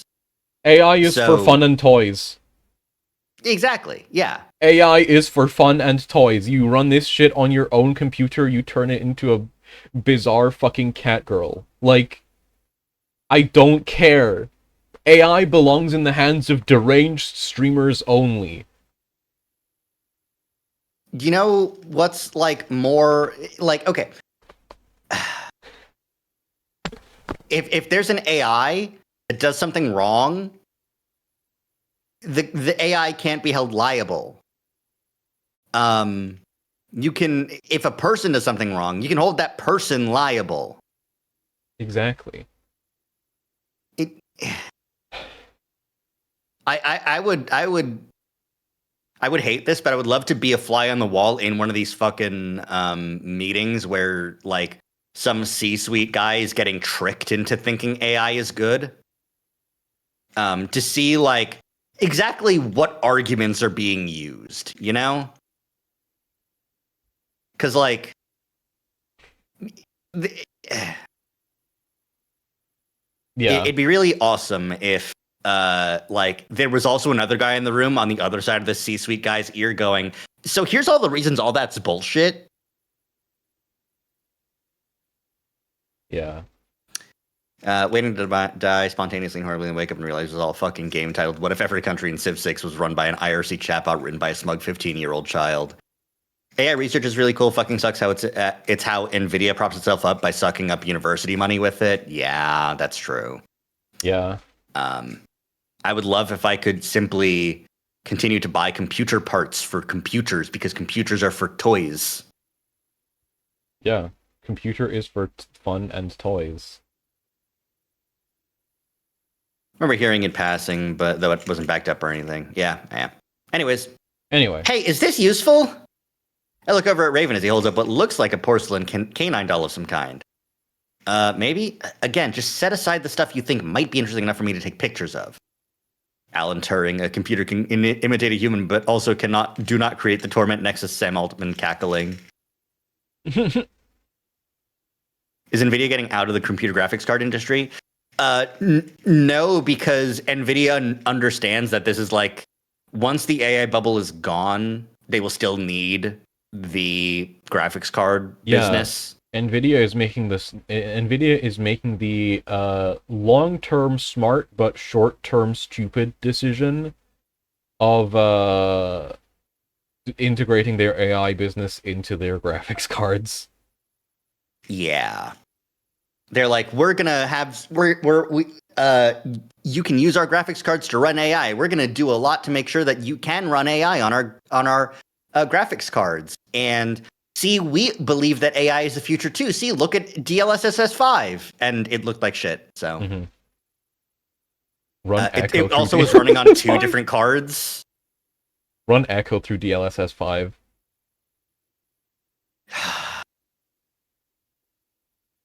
They just it's just a PNG of the actual animal. Just a real dog. Exactly.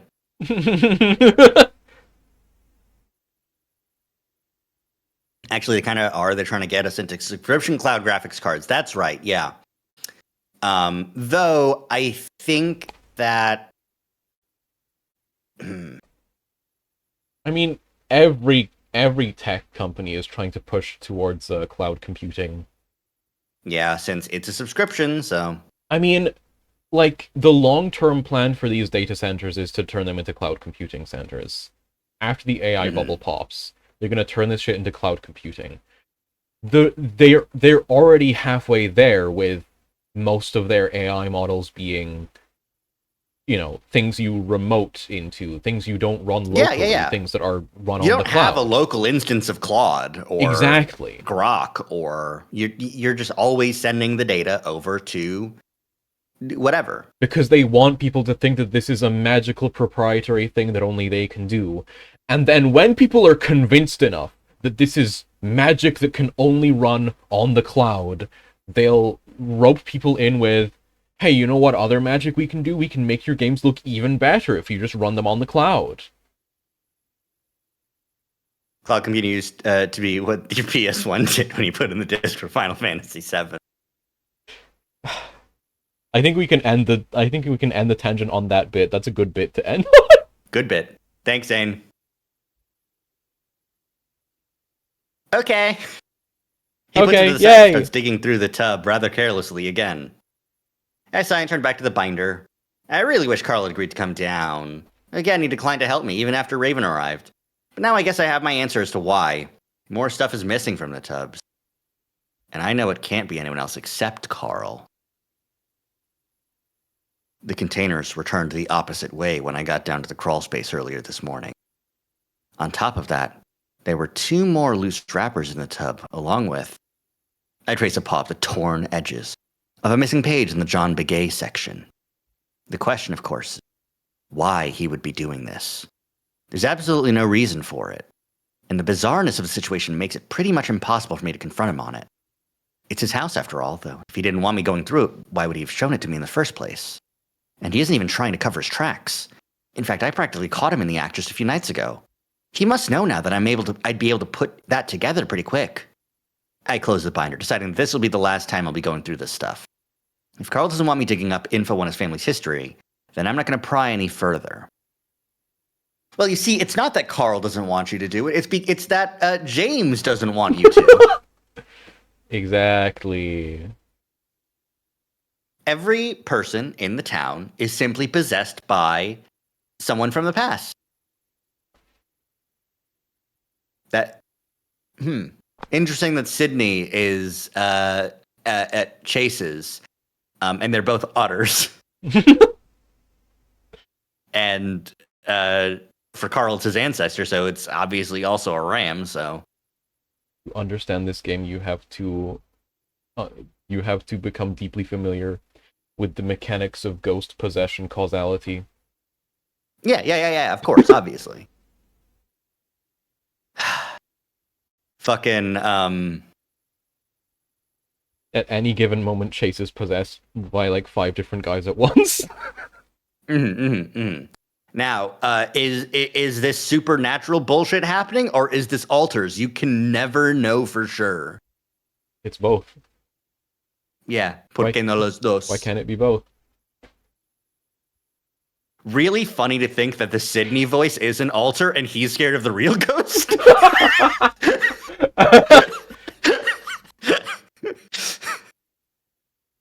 The entity shows up and Chase is like, Sydney, what the fuck is that? And Sydney's like, I don't know, that's scary.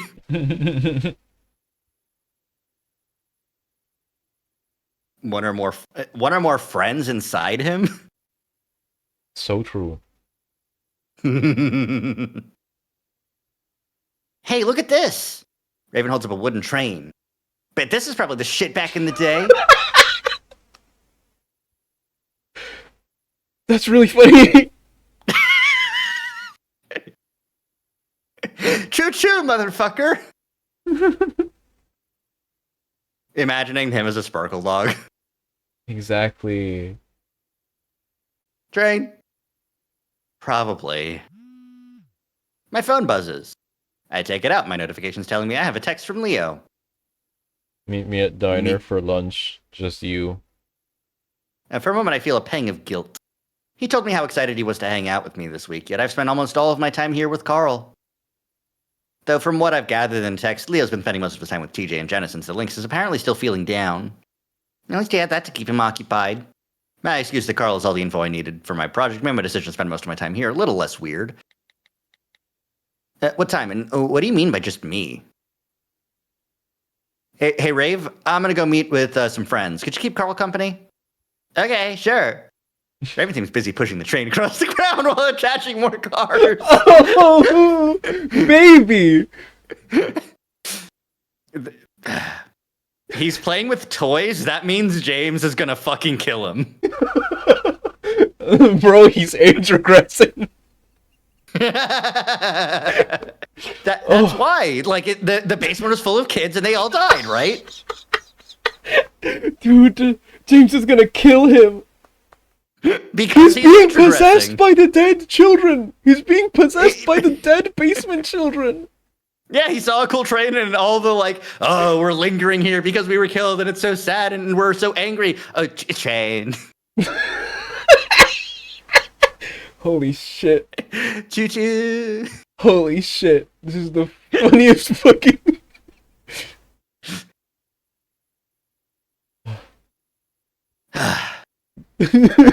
My toy train. Make sure you keep that together. I want to get a picture of it later. No, need to talk in private. In privato. So true. I sigh and put my phone away, patting my pocket for my keys as I head up the crawl space steps. Leah waves me as I walk into the diner. I'm surprised to see that the diner is completely empty, and there's almost always someone in here. Something else is amiss, too, and I don't notice it until I've sat down across from the wolf. It's eerily quiet.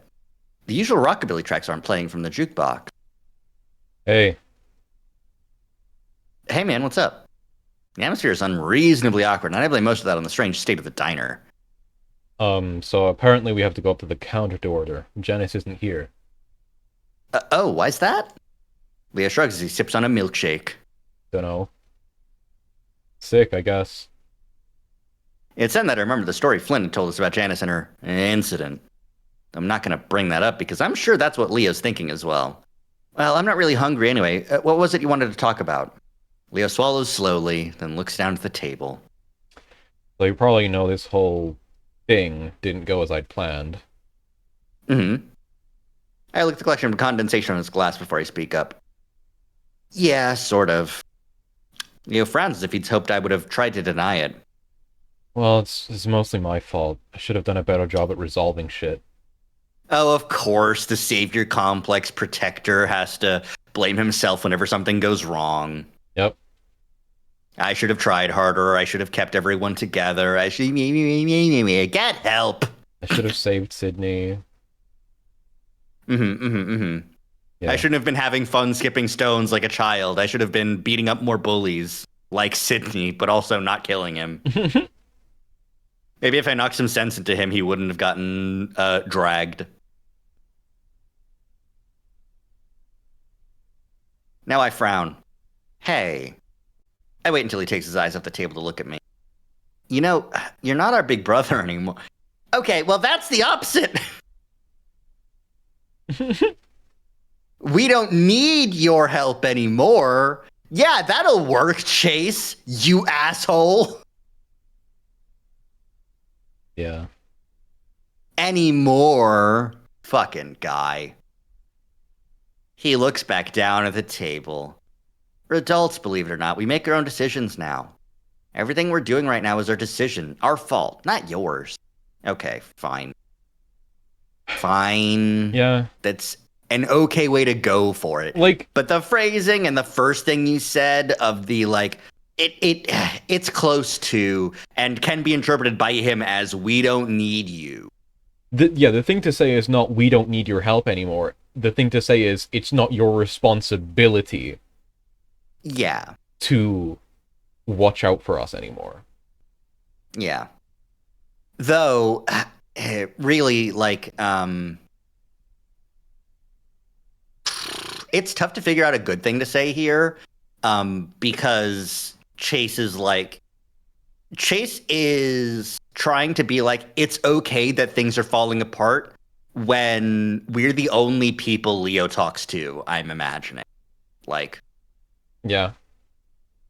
Leo's whole thing is trying to keep this friend group together because he doesn't have other friends. This is the group to him. Yeah. Because he's stuck in the town. He can only be at the family diner. I'm trying to think of like the extended cast and if there is anyone else that Leo cares about or would be friends with or find any connection to. And the only one I can think of is it's a really complicated relationship there. And the guy disappeared for a few years. And I don't think Leo reconnected with him. If I had a nickel for every time someone disappeared out of my life that I cared about, I would have a lot of fucking nickels. Not that Leo should reconnect with him. Sure, yeah. I'm keeping things extremely vague. But anyone who's played the game, anyone who's played the game after it was finished would know things and remembers. So Esper probably doesn't. Anyway, but yeah, no, like it's. I can see where Chase is coming from, and this is probably the best thing he could say here, rather than like, being a chunt all over the place. Yeah. It's still not great, but the thing Leo needs to hear is like, look, man, I understand that this isn't going the way that you want, but I promise that we're still friends. Like you don't have to. Yeah. Everything doesn't need to be on your shoulders to fix everything and make sure we're all here together. We care about you, buddy. Yeah. I promise. And this school project isn't really the best time for us to hang out, but we should absolutely reconnect and get together and start texting more, because I kind of have been an asshole for ghosting you and don't talk to you as much. Yeah. But he's not going to say that because he's chasing Carltail. Exactly. He's not going to say that because he's Chase Hunter. Yeah. He doesn't talk to anyone he doesn't have a chance with. Or he's already hit. I mean, he has a chance with Leo. But but he's also already hit. That's why he's not... We'll see that eventually. It's true. We'll see how his chance with Leo goes eventually. Leo's eyes get shiny, but he smiles. Yeah, you're right. Guess I just want to go back is all. Go back to the past? Of course you can. Is Chase a man whore? Yeah, he's a chunt. That's what we've been saying this entire time. Yeah.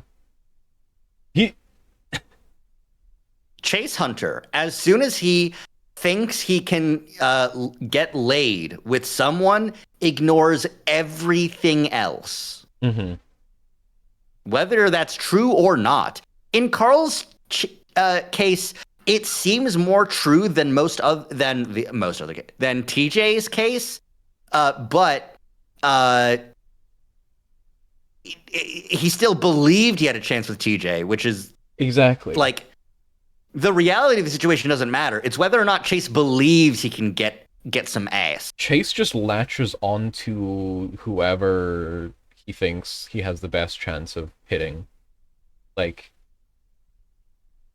he thinks with his dick. Exactly. There will be ghosts and shit, and then he'll see a passed out tired twink and will go, "Oh, baby girl, baby."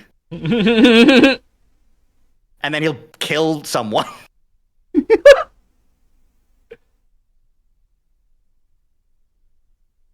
Anyways, you want to go back?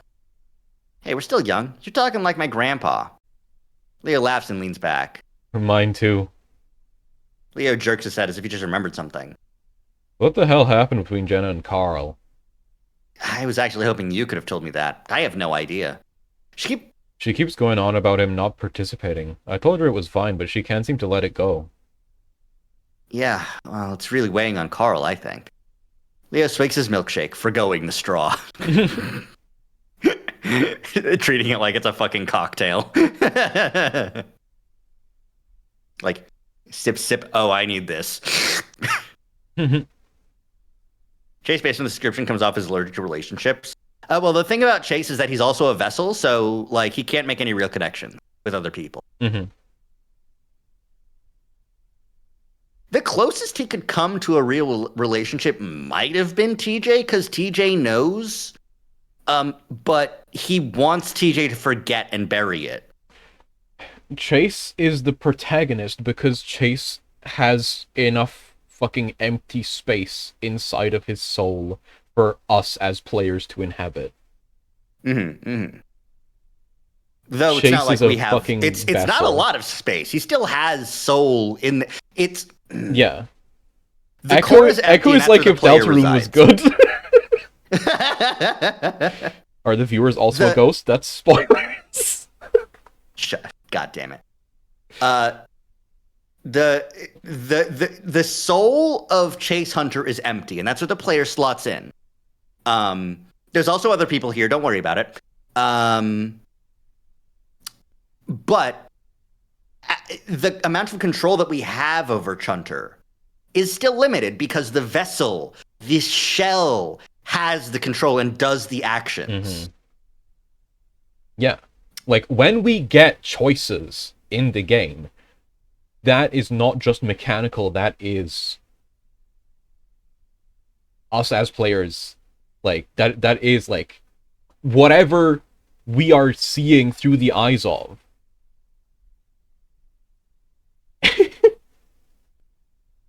Oh my god. You didn't read that? Welcome to Echo. Oh my god.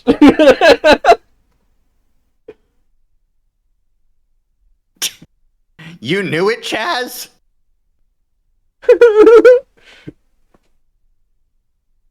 Anyway, okay, well, you know what that means, Asper. Play Echo. Watch the VODs and then play Echo. No, I think everyone's first experience with Echo should be like, ideally everyone's first experience with Echo should be to read it for themselves, to like that's fair. Take it at their own pace. But to not have someone else's voice in their ear yapping about what this all means. Unfortunately, you're not getting that. Yeah, yeah. That's entirely fair. I am the yapper. We also go on tangents about a lot of random bullshit. And yeah. That. Anyways. Yeah.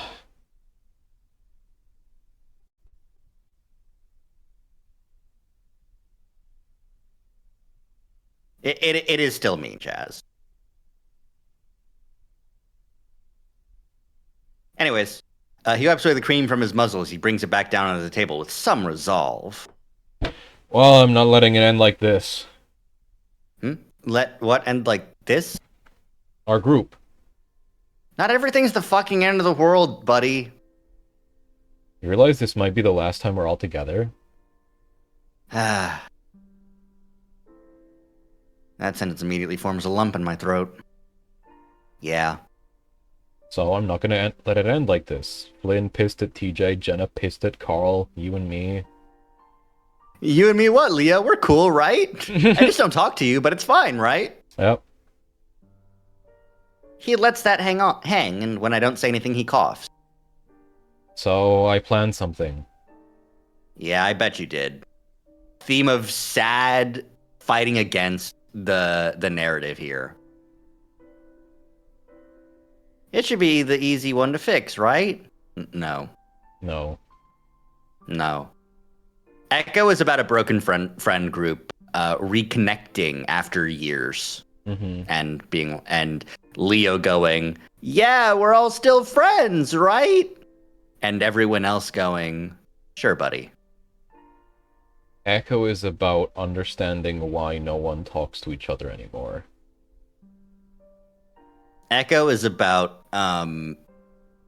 Chunter ruining everyone's relationships. Chunter sweeps through polycules like a rogue planet, disrupting the entire orbit disrupting the orbit of the entire star system.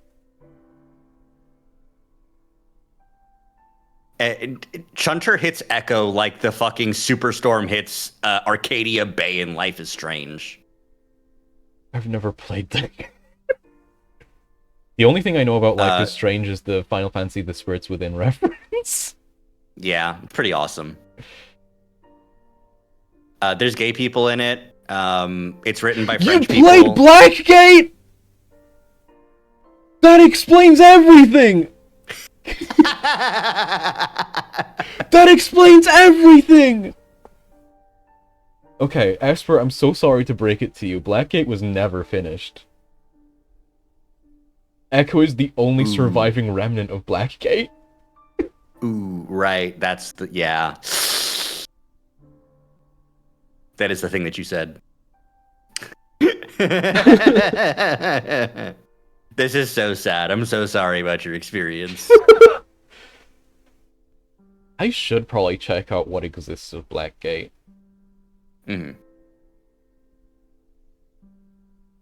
Anywho.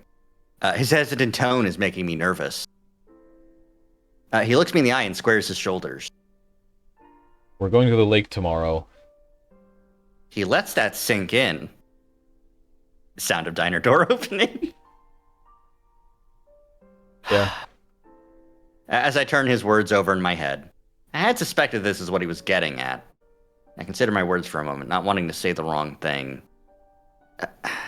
I don't know if that's... Leo puts up a paw. There's my hands.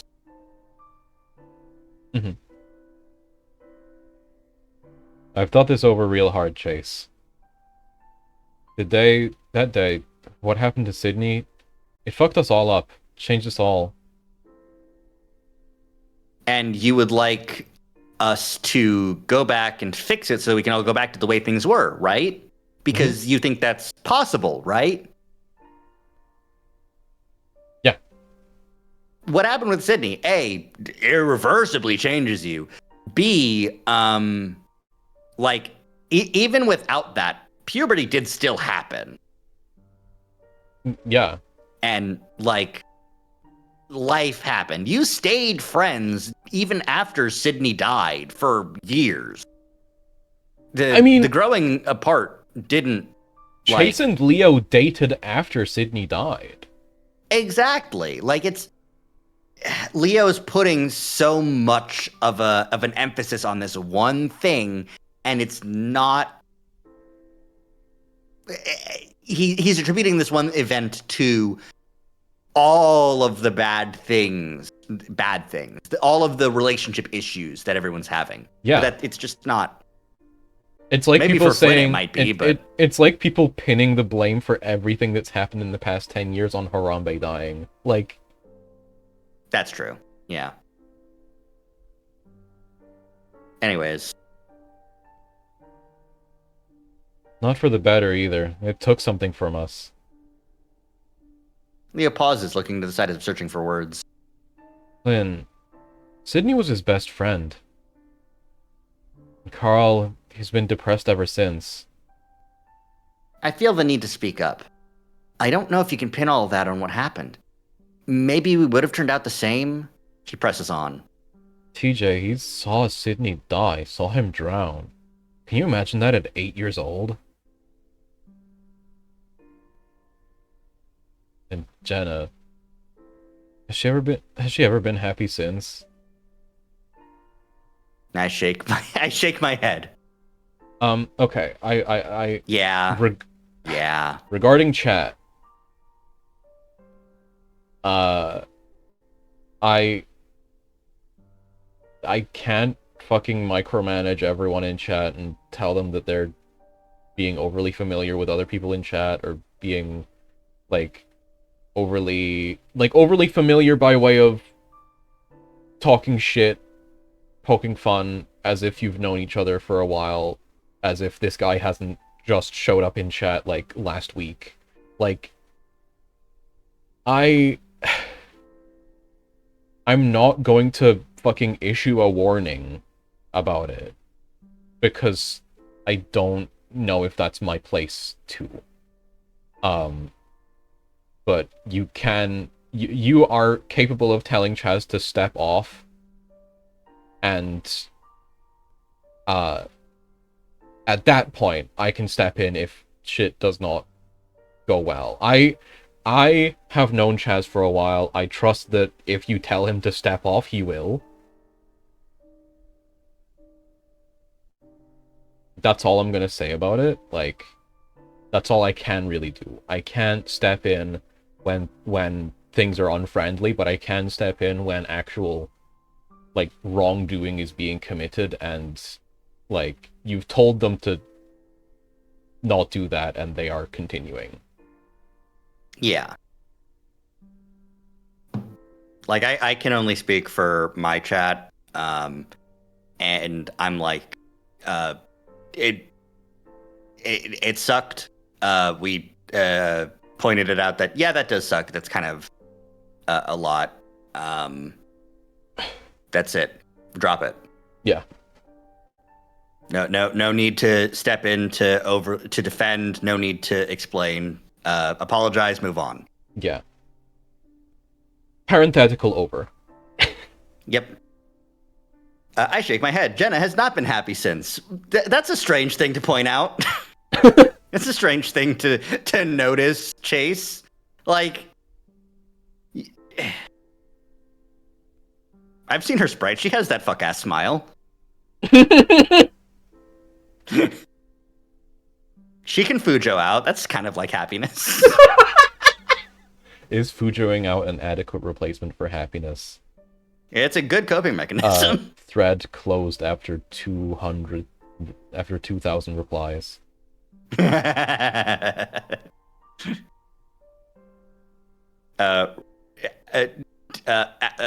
Consensus, everyone sucks here. I always felt like that experience helped her in a weird way. She decided to go to school, leave Echo. He doesn't seem to be listening to me. Also, wrong thing to say to Leo.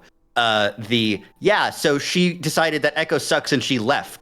And Leo's like, and you think that was a good thing? Leaving Echo, leaving me, abandoning me was a good thing. Yeah. Fucking. I can see a bad end for Leo being just chaining Chase up in a basement.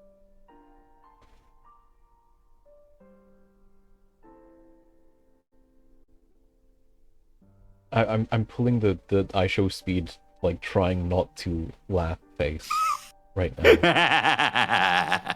I'm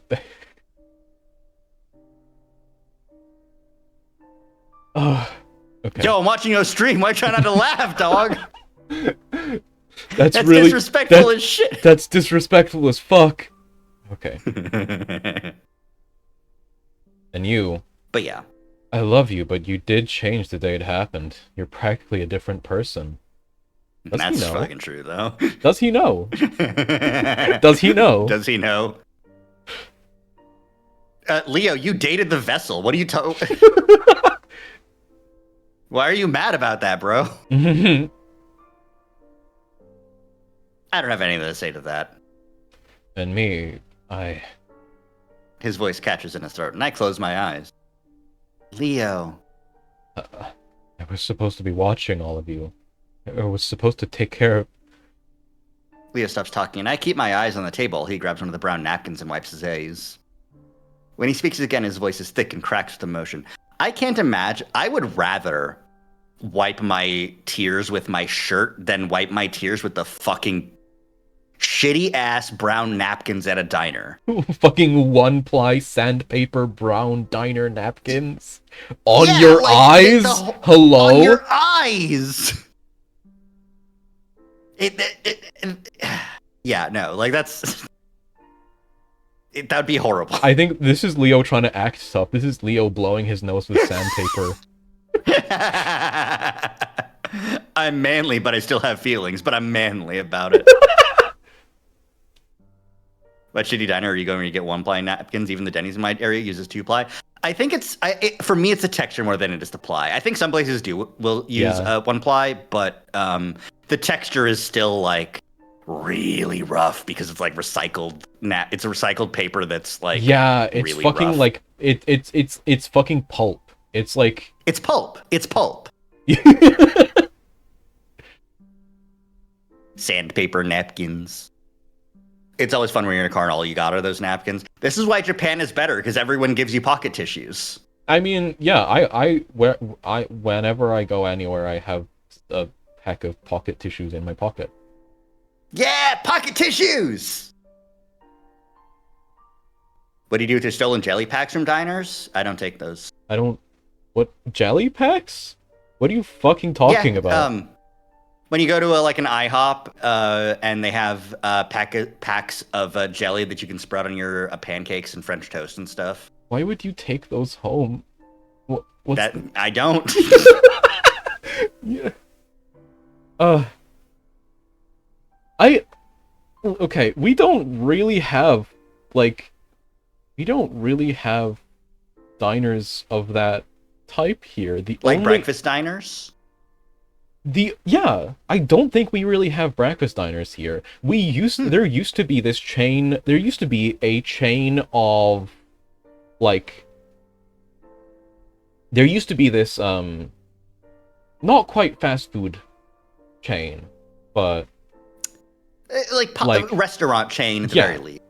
Popular restaurant chain that did nothing but full English breakfast.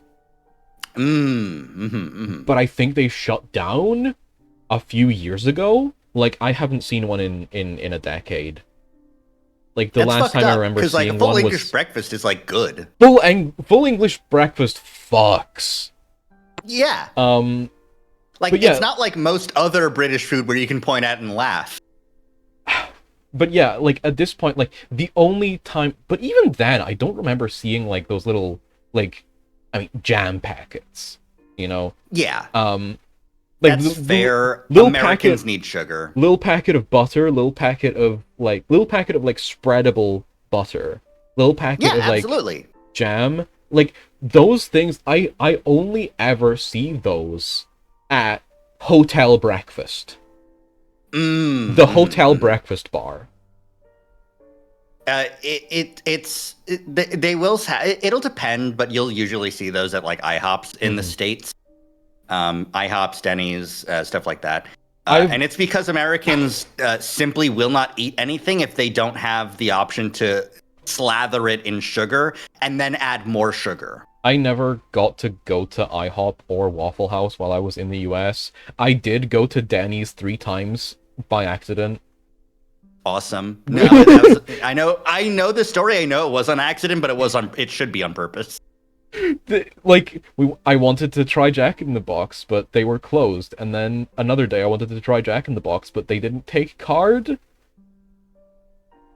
And then we wanted to go out to eat somewhere, and it was the entire fucking convention group going together. So there were 12 of us. So the only place that was at all an option was Denny's. Yeah.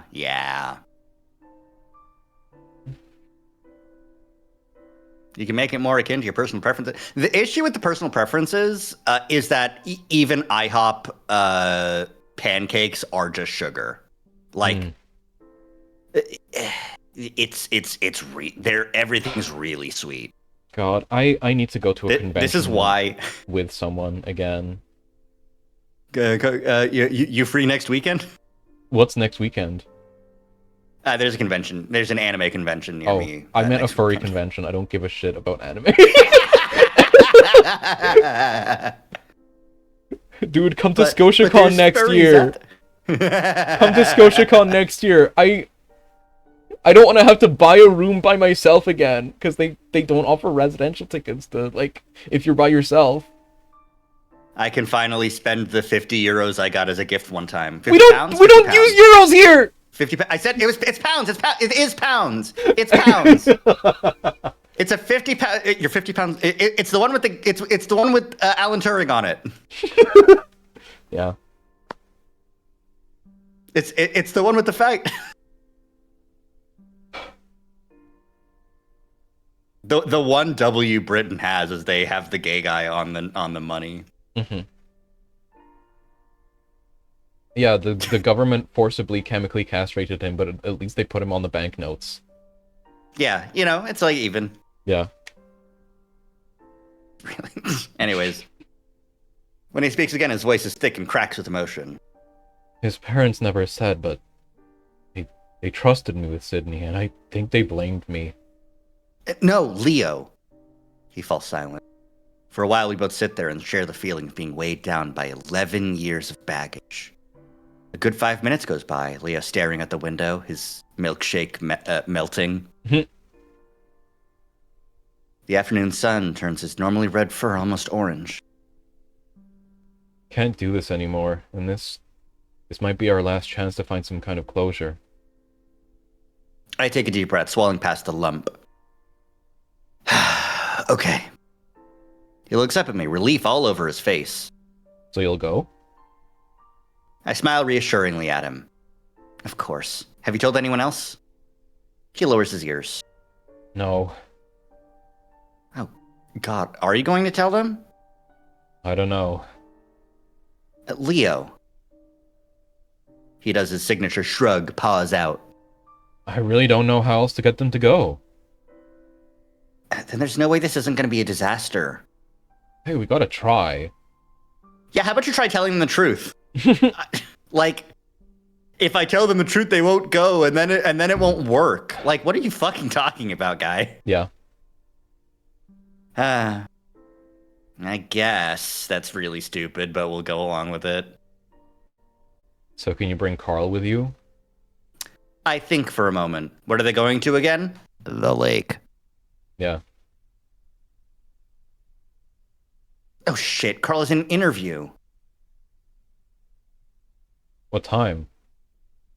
10, I think? Well, we'll plan around it. Text me the actual time, okay? Anyway, I invited you out here to talk about more than shitty stuff. I hear those fucking snaps. Song of sex. Theme of sex. What have you been up to the past 3 years? Is this endgame? No. No. We're not. Chase has no end game. Okay.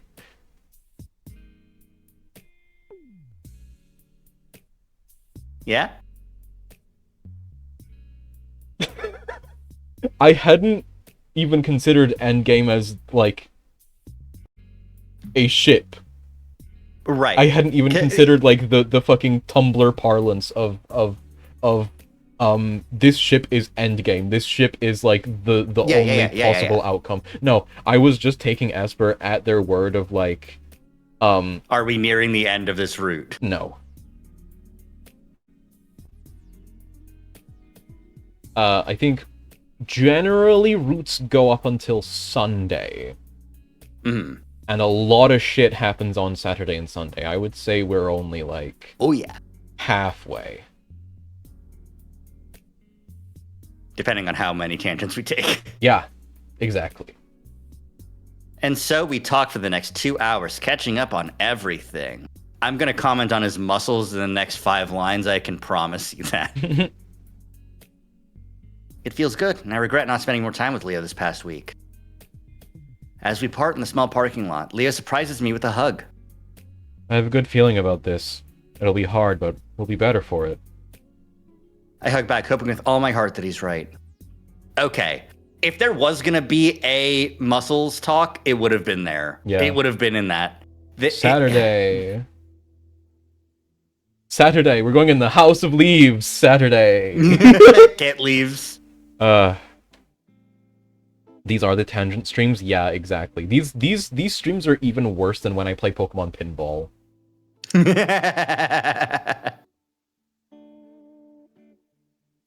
Look, it's it's a lot of tangents. Yeah. All right. I mean, listen, what else is there to do in, like, we're reading the game, like, the only other commentary we have, we're not playing the game, we're reading it, so the only other, like, input we have is to offer commentary. All these tangents make a circle. That's really funny. Because we just go back to where we started, as some sort of echo. But yeah, no, like, it's definitely, I would say, like, even compared to a visual novel like 100 Line, like, this is a lot more linear. Yeah. And I am having fun playing through the playing through the story and going through it. But also, like, talking about what's happening is also fun. And also, like, doing media analysis on what's happening is also really fun. Yeah. And I like doing that. And then that just ends up resulting in extremely long tangents that go off of tangents. Exactly. Like, I'm a big fan of Keith Ballard's Let's Plays. He plays a ton of furry visual novels because, like, because he's a fucking furry and he wrote fucking furry video essays about Beastars and Ad Astra and shit. And he plays, like, he does Let's Plays of furry visual novels, and he always has a co-commentator doing the voices with him, but also just talking about, like, what's happening in the game and going on random tangents. Like, he's played Ad Astra, he's played Echo, he's played Glory Hounds, he's played, like, all of these, like, big popular furry visual novels, and I love watching him play through these games, read through these games, and just going on tangents with his co-commentators. And that's exactly what I hoped to achieve with these streams, and we're doing it. Like, it's exactly that. When's Keith Ballard playing 100 Line? Oh. He could. He could. Like, I'm looking through, like, some of his playlists. He has talked about 999. Like, we got fucking, looking through some of these, like, there's there's a decent number of non-furry games, like, 1000X Resist, Blueprints, Like a Dragon. Yeah. I love all of his custom thumbnails that are just, they make the game furry again. He got a lot of complaints from non-furries because they, like, he's posting a fucking Yakuza Like a Dragon Let's Play, and they're just entirely glossing over the thumbnail because they think it's another gay furry visual novel. Awesome! Pacific Drive coming up here. Marvel Rivals. God, he has fucking like, oh god, Yakuza 6. That's the one that's real furry. Yeah. Right, Yakuza 6. The Like a Dragon thumbnail is the title of the like thumbnail of the game, and then a fursona on top of it. The Yakuza 6 thumbnail is furry Kiryu kabedoning Keith Ballard's fursona. Yeah. And that, I can see the Exactly. Also, yeah, Asper, Ad Astra is definitely more of the furry sex game than Echo is, but it's also not all that it is. It's not the entire... Like, it's what gets you in the door. It's what gets you... It's what gets you to buy a ticket. But then what they put on screen is more than that.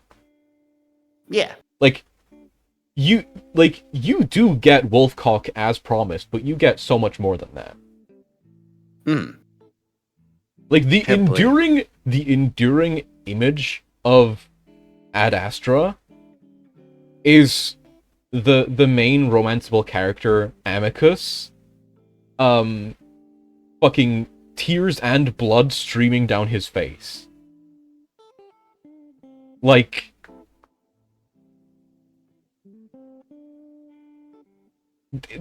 it's more than just wolf. It's more than just like hot muscle wolf that you can date. There's more shit going on. I'm gonna get you to play fucking Of the Devil, I swear to God. Of the Devil furry mod. No, I will. The issue is that No, I will listen. I just gotta lock in and read more visual novels. I'm trying to work my way through The Smoke Room, which is like the semi-official prequel to this game. Mm-hmm, mm-hmm. But I will also play Of the Devil. I will also play some other shit. Anyway. Yay! Hey, don't you talk bad about Danganronpa in here. It may be shit, but you don't have to say it. It's some of those localizers are We've seen Furry Art of Morgan and activated my neurons. Thanks, Vanilla. So true. Anyway. Yeah. Dudes, I don't know about this. I peek into the bathroom watching as Carl stares at himself in the mirror, running his fingers through his hair. You look great! Raven stands back, grinning with a trimmer in his paws, looking Carl up and down. So Friday was genuinely just meet with Leo, and that's it? Yeah. And we'll have to plan the lake thing on Saturday around the interview that Carl has. On Saturday. Despite the fact that on Thursday we said it's an interview tomorrow. Yeah, despite the fact that every single prior reference to the interview said it was on Friday. And also nothing else happened on Friday. Exactly. DR1 is pain, DR2 is fun but in a lull, pancakes or random sort of way, minus certain intermittent scenes I hate. DR3 is anime, DRV3 is okay but pretty. I would say... Oh no, we're going on the Danganronpa. We're going on the Danganronpa. It's been unlocked, I'm sorry to say. Yeah. So my experience with the games are, I played 2 and then V3 because on a friend's PlayStation. I did not play Danganronpa 1 because my friend did not want to subject me to the transphobia case. Oh man. Which is also the DID phobia case, where you have to spell out a slur. What? You what?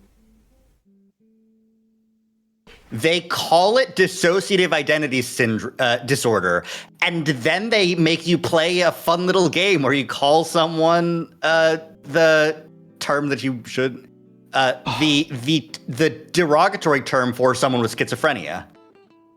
Oh my god. This is the same case as where someone's real gender is important. Yeah. Well, your friend was right to not make you play that. I actually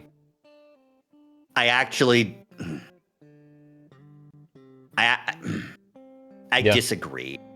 Because Danganronpa 2 bases so much of everything it does off of the first game. Hmm. And the cases outside of that one can be fun and very interesting. And the character with DID is treated pretty well. You have 2 different free time events with each of the alters. Like, and they're treated as different characters because they are. And the mystery and the twists that get thrown at you are interesting, and you gotta. But it is still it's still not great, and it was local. The thing about all the Danganronpa games is they were localized horribly. Yeah.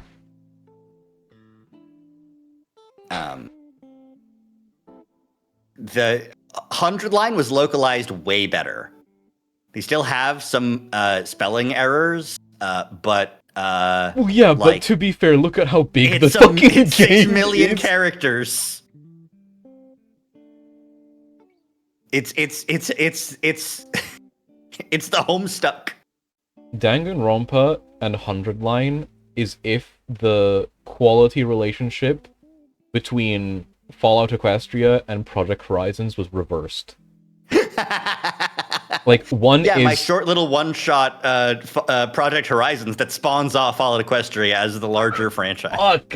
And they're both bad, but 100 Line is, like, enjoyable in a Better. trashy way, and Danganronpa is nuclear. I don't know if I would even say 100 Line is, like, bad. I said It's trashy in an enjoyable way, not bad. I still don't know if I would agree with trashy. Like, it's... Homestuck was fun for about a year and a half, then the rest of it was just a Phantom holding on for dear life and hoping desperately that Hussie gets it out of their ass. We're not going to go on the Homestuck tangent. When did we start talking about Homestuck? We made the reference about Danganronpa Homestuck. I made that joke. Sorry. Whatever. I don't. I don't care. Anyway. Yeah. Tell him, Chase. Carl looks at me and I have to agree that he looks quite a bit better. You look fantastic. A lot cleaner. Thanks. Now take a shower. Before Carl can say anything, Raven shoves the mall bag into Carl's chest before slamming the door in his face. Man, this is gonna be great. If the interview was based on looks alone, he'd have that job locked. Sleep Pro and Hell Jeff an objectively superior comic anyway. That's true. You're so right. Which do you prefer, Danganronpa or Homestuck? Doesn't matter. Sweet Pro and Hella Jeff is better than both of them, Uncle Ben. Exactly. Doesn't matter. Echo's the best. Can't imagine Homestuck around me or start vibrating aggressively like a swarm of bees. That was like that too. Now it's of the devil. It took over. Yeah. You rebuilt the vessel. So with that, we moved to the living room. You rebuilt the vessel.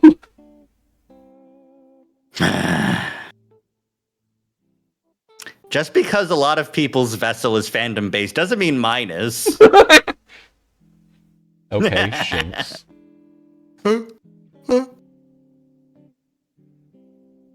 I am Shinx, it's true. Anyway. Half an hour later, Carl shuffles in quietly. We don't even know he's there until I've been Shinx. Until he clears his throat. How's it look?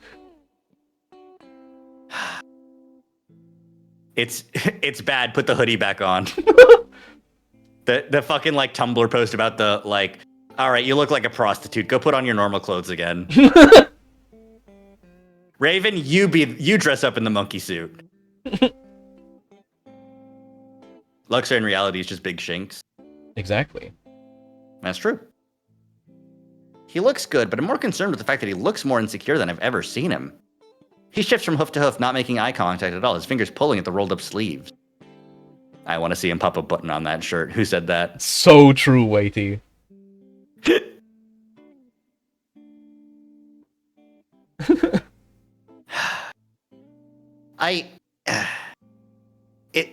This is so... I can't believe they're being so mean to him for his dysphoria. Exactly. Oh my god, that looks fantastic! There's no way you won't get that job now. Raven sounds genuine enough, but then again, he's always excited. Carl looks over at me, and I give a start, realizing how bad my silence must have seemed. You do look great, Carl. But, Raven chuckles and Carl's eyes widen. What? The beanie. Do you always wear that thing? Carl lifts a paw to it. Usually. You can't wear that. How do you even get it on? You see, I've had this on since I was born. It's part of him.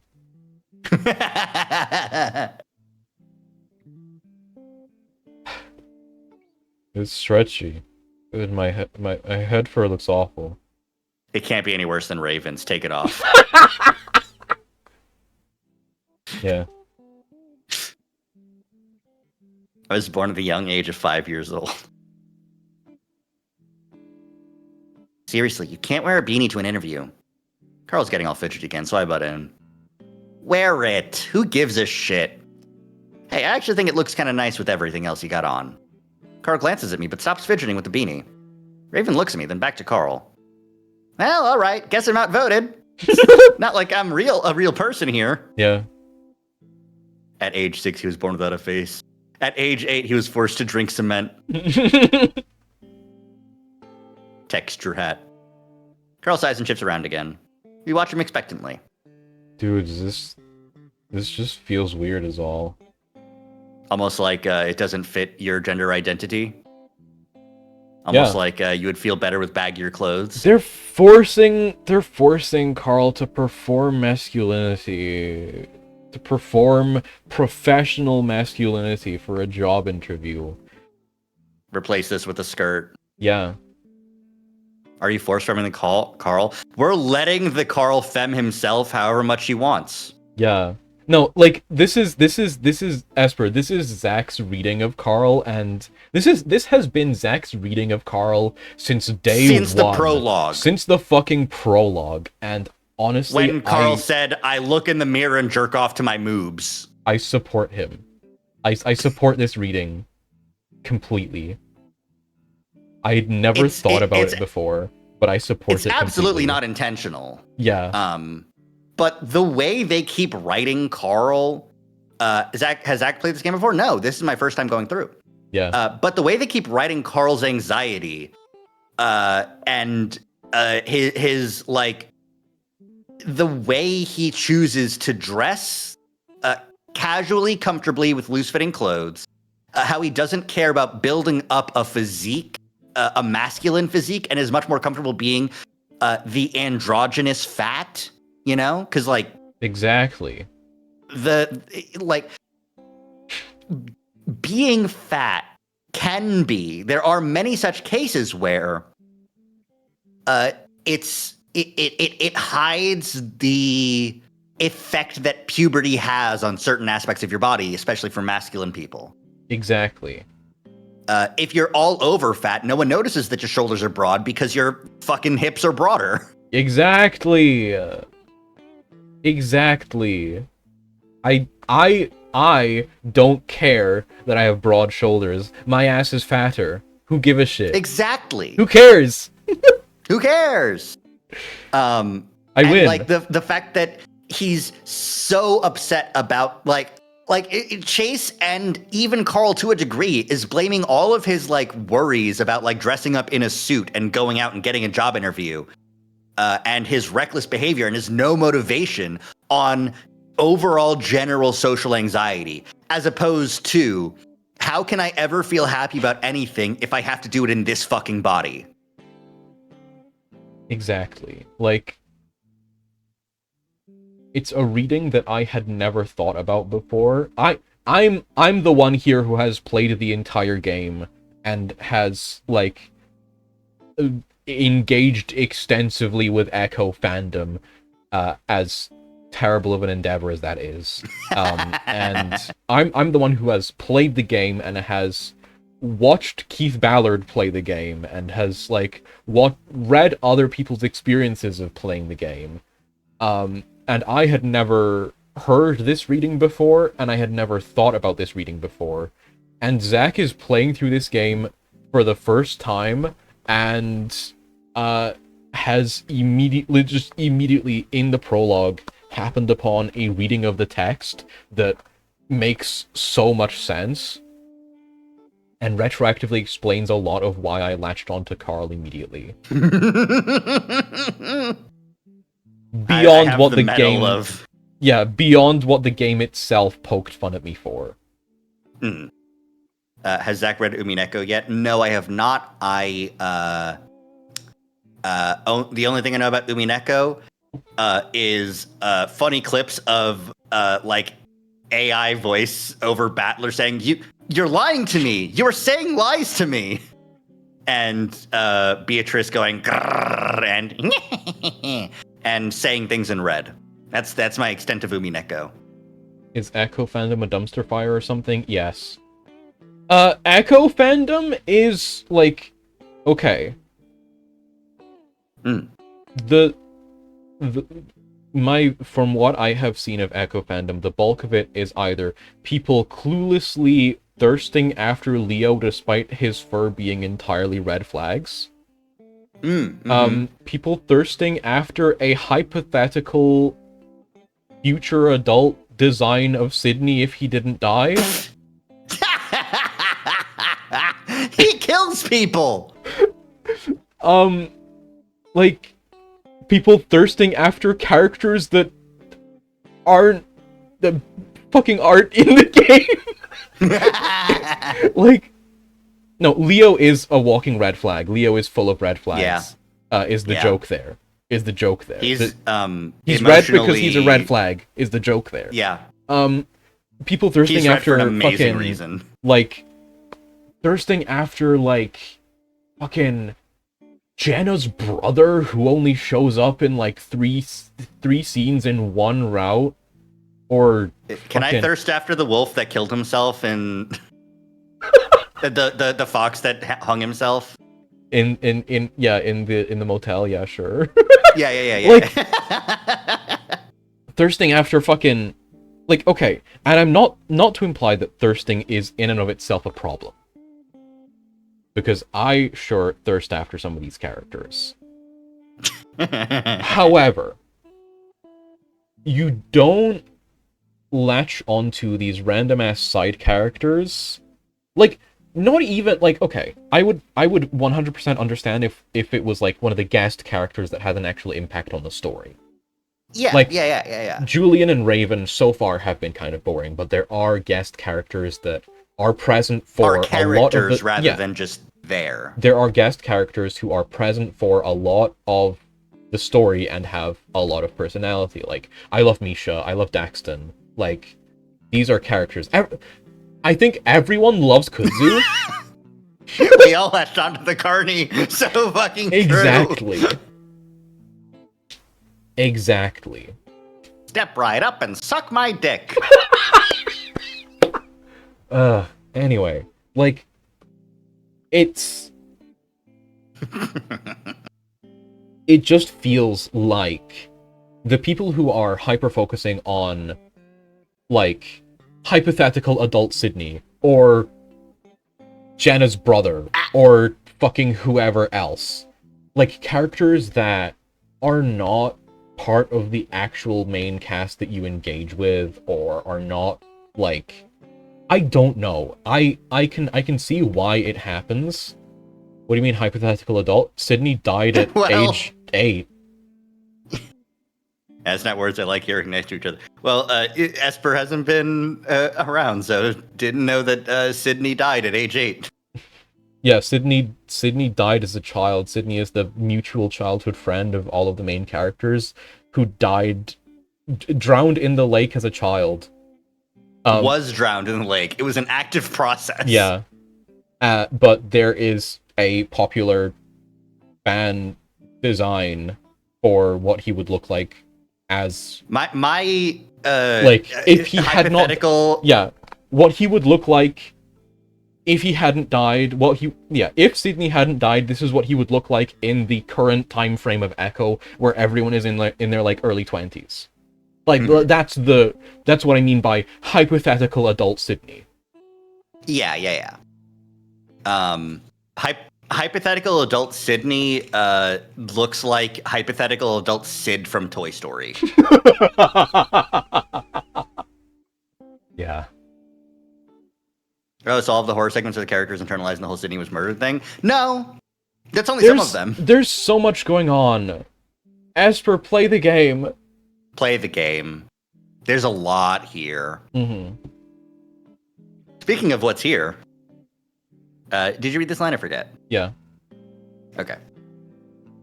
It's new. You'll get used to it. Don't worry about the masculinity. Just let it drown you. Just succumb to it. This is a non-consensual force mask. Yeah. I pull out my phone to look at the time. All right, we really need to head out. We should get there early. As we head to the door, Raven makes as if to follow us. I kick myself for forgetting to talk to him earlier. I turn around and face him as Carl heads out the door. Hey, Raven. He stops. What's up? So after the interview, me and Carl and our other friends, we're going to be doing something. Raven raises his brows. Oh? It's not that we don't want you to come, though I really wouldn't mind having his upbeat attitude present at what will surely be the biggest downer of the week. It's just that it's really personal. Oh, really? Yeah, seriously, you wouldn't want to come. We're going to be talking about some heavy shit. Raven seems to perk up a little at that. Oh, well, I wouldn't want to intrude. I'll just hang out here then, in Carl's house. Yeah, at Carl's house. At Carl's house. We're gonna find him. Surely in the it won't be space. killed by the ghosts. We're gonna find him in the crawl space. We're gonna find him in the crawl space with, like, his fucking paws are gonna be sticking out of the dirt. He's gonna be buried vertically head first. We're gonna find him in the crawl space. Someone killed him by, like, fucking shoving the toy train down his throat. Strangled him with the toy train. Fuck. Anyway, Asper, Asper, you can like watch over the VODs for our streams so far and get like acquainted with what's happened so far in the game. Watch Amber's VODs. They have. While my model is up on my stream and there's things that happen, the VODs aren't always up. Because I delay a little bit to make sure I have a backlog in case I don't stream or something. Yeah. Also, I just like... I release my videos on a very regular cadence, but I forgot for a while, so I'm like a couple of... Yo, Cadence. This day...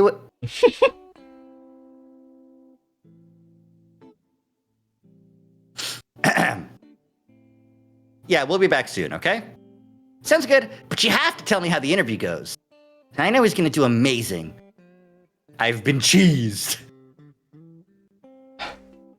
For the half a second of this day aria, I can't believe this. I do deserve it. I have like... I will and he will. I have like 13,000 points. I could cheese you so much. You can't bald me. Bald isn't available on this model. Yeah. You were thinking Candence from Crypto the Necrodancer. That's a different person. Yeah, anyway. See you in a few. Beast. Carl looks confused as I come out to the car alone. Where's Raven? I sit down and make a show of buckling my seatbelt. So I wanted to tell you this after the interview so you didn't have to have more to stress out over. What? I pause as I back out, pretending to be distracted so I can gather my thoughts. So, Leah wants us to meet up at the lake. The lake? The lake? Yeah, that's why I said it like that. Why? Closure, he says. Girl stays quiet as we drive through Echo, and I swerve to avoid all the potholes. As emerging onto the highway, he finally speaks up. I think that's a good idea. Like, we've been sitting on this for how long? We should do it while we got the chance. I nod my agreement. I just hope everyone else feels the same. Fell back into silence, and it stays that way for the remaining 20-minute drive. I was looking away. Did he say the lake weird? The lake. I said the lake weird. Yeah, no, the text was... The text is not. The text was normal. Zach has just taken to saying the lake every time that the lake is mentioned. Because, yeah, because I... because during the prologue, I kept hyping up the lake. Is this game going to scare me or just squick? There's no... You said there's one jump scare.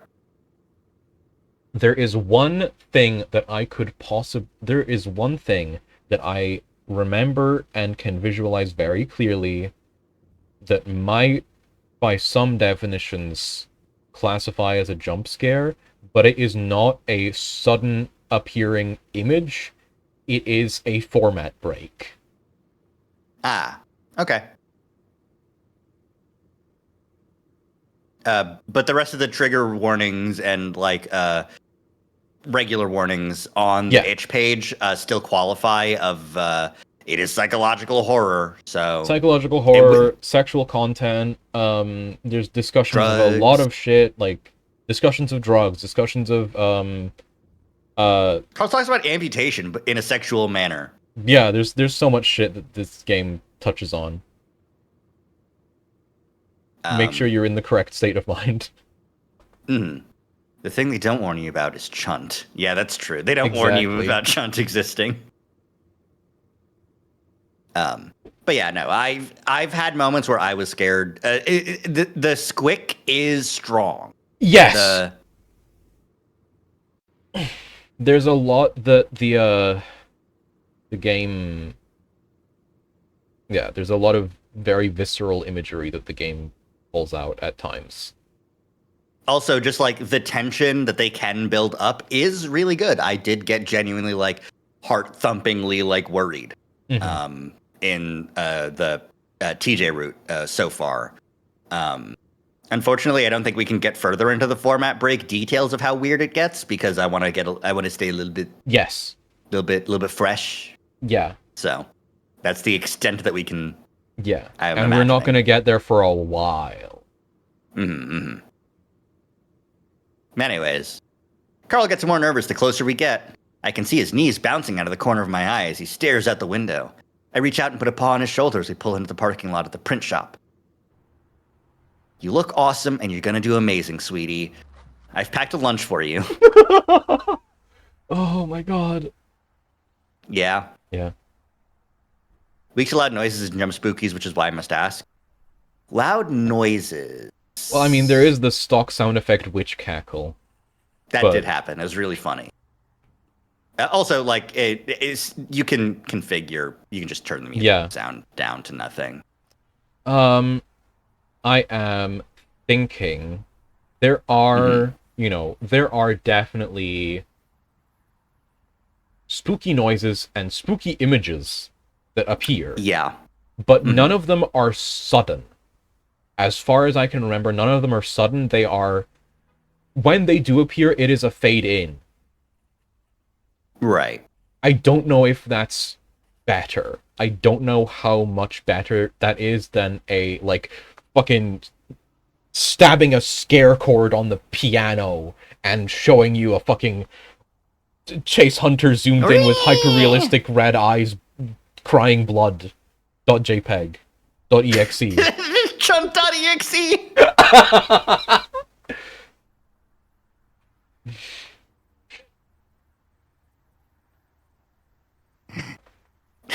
Who would be the Tails that gets fucking killed? Carl? TJ? I don't... Flynn? Sydney. That's true. If the stock witch cackle is a loud noise, I'm not sure what is. I'm not sure what isn't. I opened the visual novel and Carl and Chunter bled at me. Anyway. Carl starts taking deep breaths, staring out the windshield. For yourself, everyone loves a relaxed employee. I wish you'd let me have a smoke before we left. Yeah, go in an interview smelling like pot. Great idea. Carl giggles nervously, but otherwise doesn't move. Do you want me to go in with you? Carl shakes his head quickly, unbuckling his seatbelt as he opens the car door. No, man, I'll be fine. I opened the visual novel and Chase looked at the mirror with hyper-realistic eyes and hyper-realistic blood for 11 minutes and 6 seconds. Yeah, yeah. Yeah. Yeah. I cannot guarantee that nowhere in the approximately 50 to 60 hour playtime of Echo will there be any, sudden noises or sudden scary images. I cannot absolutely guarantee that, but I can say that from what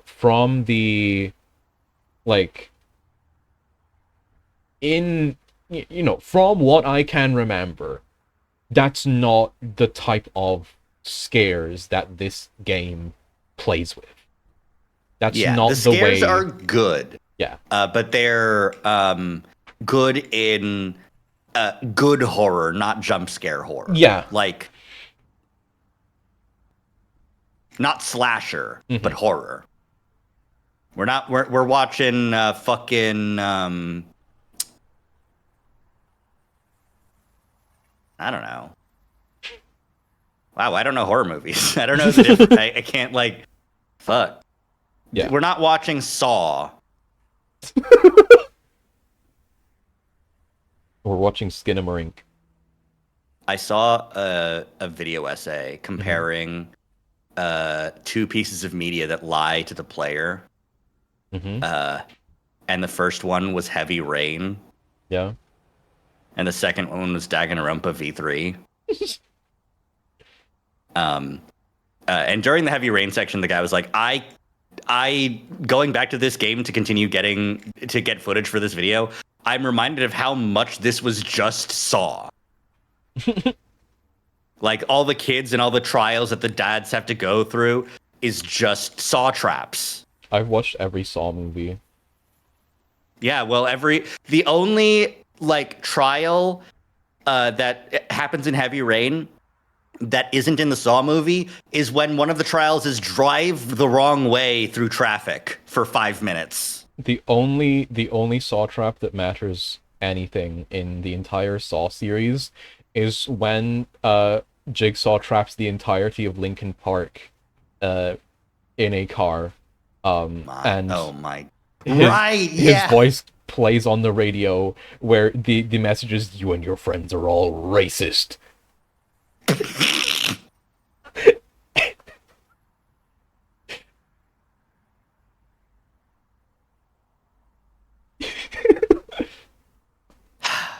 Fucking Saw, man. Okay, cool. I'll be waiting. I grant him, but he just shuts the door and ambles up to the print shop. He pushes on the doors, and when they don't move, he pushes harder, shaking the glass. I start to open my door to tell him to pull instead, but he seems to figure it out before I have to and disappears inside. God damn it. You're doing great, buddy.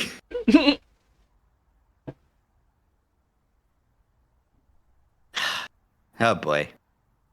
Oh, Carl. Get out of my head. Then I sit back and wait. I try to take a nap since I'd been up all night with Raven and Carl gaming, but the heat beating down through the windows becomes too uncomfortable. I turn the AC back on, then shuffle through the stations, but I only find Twangy Country and Mariachi. And since I'm racist, I don't think Mariachi is good to listen to.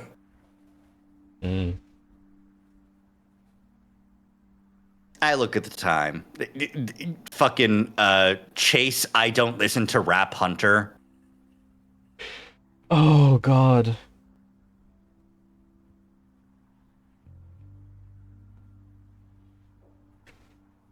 Ten a.m. If the interview started on time, then he was probably almost done with it by now. I sort of want to go inside, but I know Carl wouldn't want me to, because he said so. Since I'm a racist, I sit back in my chair and smugly swig a glass of ice-cold milk that I got out of my racism fridge. True, question mark. The icebox. I settle back again and close my eyes, trying to get some relief from the failing AC. Then the door rattles and I hear haphazard hoof steps. I open my eyes, but no one's there. I do catch some movement disappearing around the side of the store, and I lean around to get a better look. I wait, but Carl, at least I think it's Carl, doesn't come back from around the corner. Looking around, I slowly open my door. Carl? Nothing. Carl! I yell it, but he still doesn't come out. Feeling some dread build up in my stomach, I get out of the car and slowly walk around the side of the building.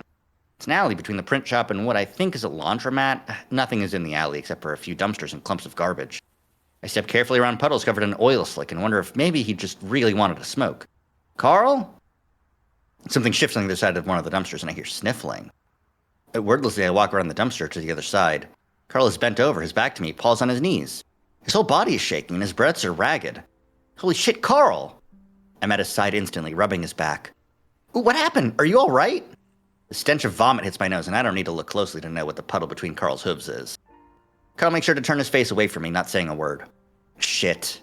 I dash back to the car and open the passenger door so I can get to the glove box. I pull out a few napkins before hurrying back to the Ram. He takes them from me wordlessly and starts wiping his face. The last time I'd seen Carl like this was just last year when he'd had his panic attack at school. I didn't think he'd have that problem now after all the therapy and time away. Of course, Chase just thinks that therapy and time away from college makes panic disorders go away. Yeah. Fucking guy. I try to rub his back comfortingly in a clockwise motion like my mom would do for me. Because if she did it counterclockwise, I'd get really upset for some reason. Yeah? I mean, it's just more imagery of Chase being Carl's mom. Yeah, that's true. He's at least not hyperventilating. He has his horns pressed up against the wall, taking deep breaths as he wipes his face again. Why do I suck at everything? He says it quietly between gasps, as I can make it out. No, Carl, you're fine. Let's just get you home. I start to pull on his arm, but he yanks it from me violently. Don't touch me. I'm stunned into silence. I just stare at him, mouth open. He glances at me and his eyes are red, and for once it's not because... Fuck you! Oh, Chase! Fucking Chase. For once it's not because of weed. Carl starts off toward the car on his own, spitting off to the side as he does. Carl, what happened? He whirls on me. I fucked up, obviously. Any more fucking questions? His voice breaks apart on the last sentence, and he turns away from me as his face starts to screw up. My stomach feels hollow as I watch Carl get into my car. I've never ever seen him like this. He immediately hunches forward, head in his paws. I slowly walk up to the driver's side door, feeling like crying myself. I sit for a while, waiting to see if Carl's going to say anything. He does. I'm sorry. He blurts it out through his fingers. I look over at him, scared to say anything in case I say the wrong thing. It was a disaster, man. He takes in a deep, shuddering breath. You could tell I wasn't into it right away. It was awkward as fuck. He leans back and tugs at his shirt. This isn't me, and they knew it, and it got me nervous. I've been nervous ever since I got my clothes, since I got this stupid trim. At that moment, it feels as if I've been punched in the stomach. It's almost like I ignored all the signs that Carl hated this shit. Yep. I'm just now remembering the conversation we had on Wednesday.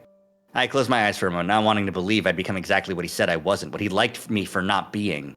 We sit in silence for a long, long time until Carl finally looks at me and smiles. God damn it. We both knew this was gonna happen, didn't we? I don't know, man. And fuck me very much for taking it out on you. It is sort of my fault. No, I'm the one that screwed up the interview. Carl settles back into his seat. Now with that fuck up out of the way, on to the next one. I force a smile. You sure you still want to go?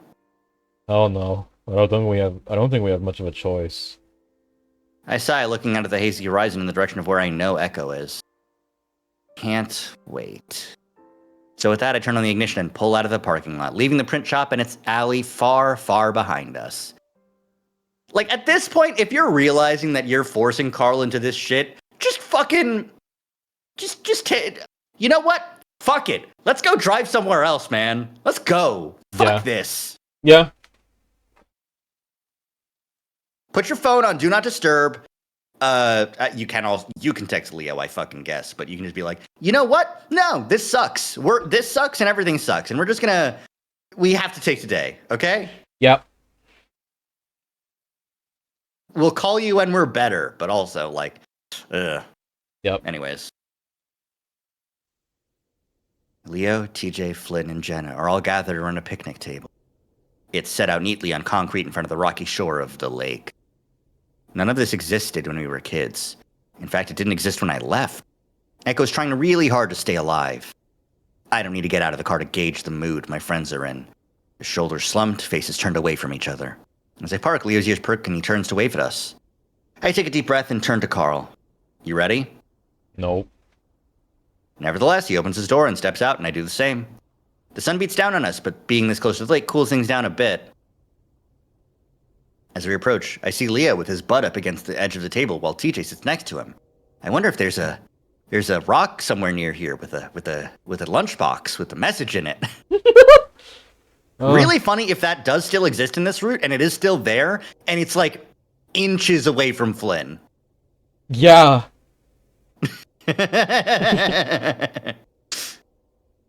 No, that'd be weird. Jenna sits next to TJ while Flynn sits across from Jenna.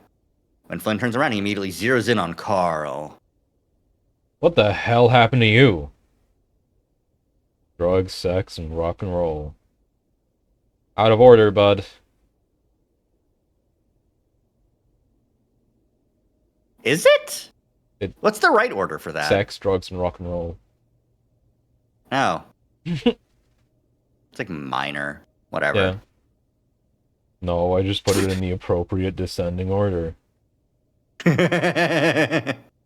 Which is a lot of drugs, a little bit of sex, and no rock and roll. Exactly. Flynn rolls his eyes and looks at me. Hey, fuckboy, maybe you can talk some fucking sense into this idiot. Fuckboy? I mean, you're right, but damn.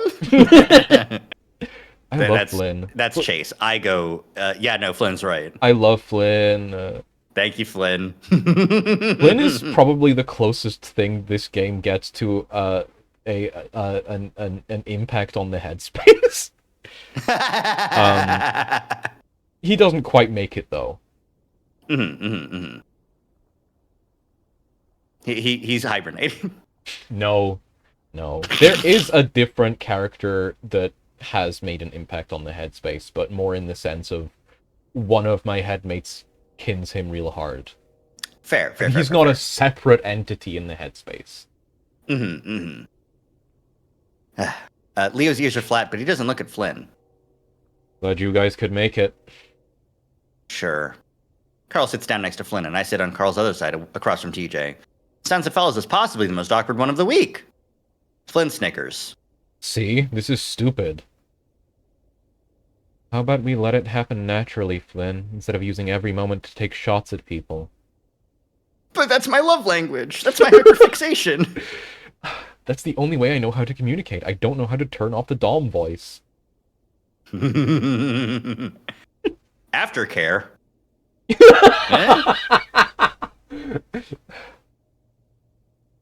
So, like, we're supposed to stop at some point, and then be nice? Like some sort of faggot? Exactly. Anyway. Jenna's tone is icy. She hasn't even acknowledged me or Carl. TJ is also here. TJ, meanwhile, keeps his head down, poking a sharp claw into the soft wood of the table. Flynn shrugs and starts to do his trademark, I don't give a fuck, lean back pose, but gives a start when he realizes there isn't any backing on the bench. That's really funny. Fucking loser. That's really funny. Oh, I don't give a... right. Bench. On a picnic table. What was I fucking thinking? Well, we've been sitting here for the past 20 minutes and nothing's happened. Maybe you want to start us off? Flynn sighs. Well, we could talk about how I never agreed to this shit. How Leo's a complete fucking idiot for forcing this to happen, and that I wonder what he thought this would accomplish anyway. That's a start, I guess. All right, Flynn, now hand the talking pebble to someone else. Carl's actually... This is like an amount of like competence from Carl about like setting this up. Yeah. You know, like at least managing it a little bit. No, don't you do it, Chaz. What's... Okay, it stopped. Yay. Okay. No, do not throw rocks.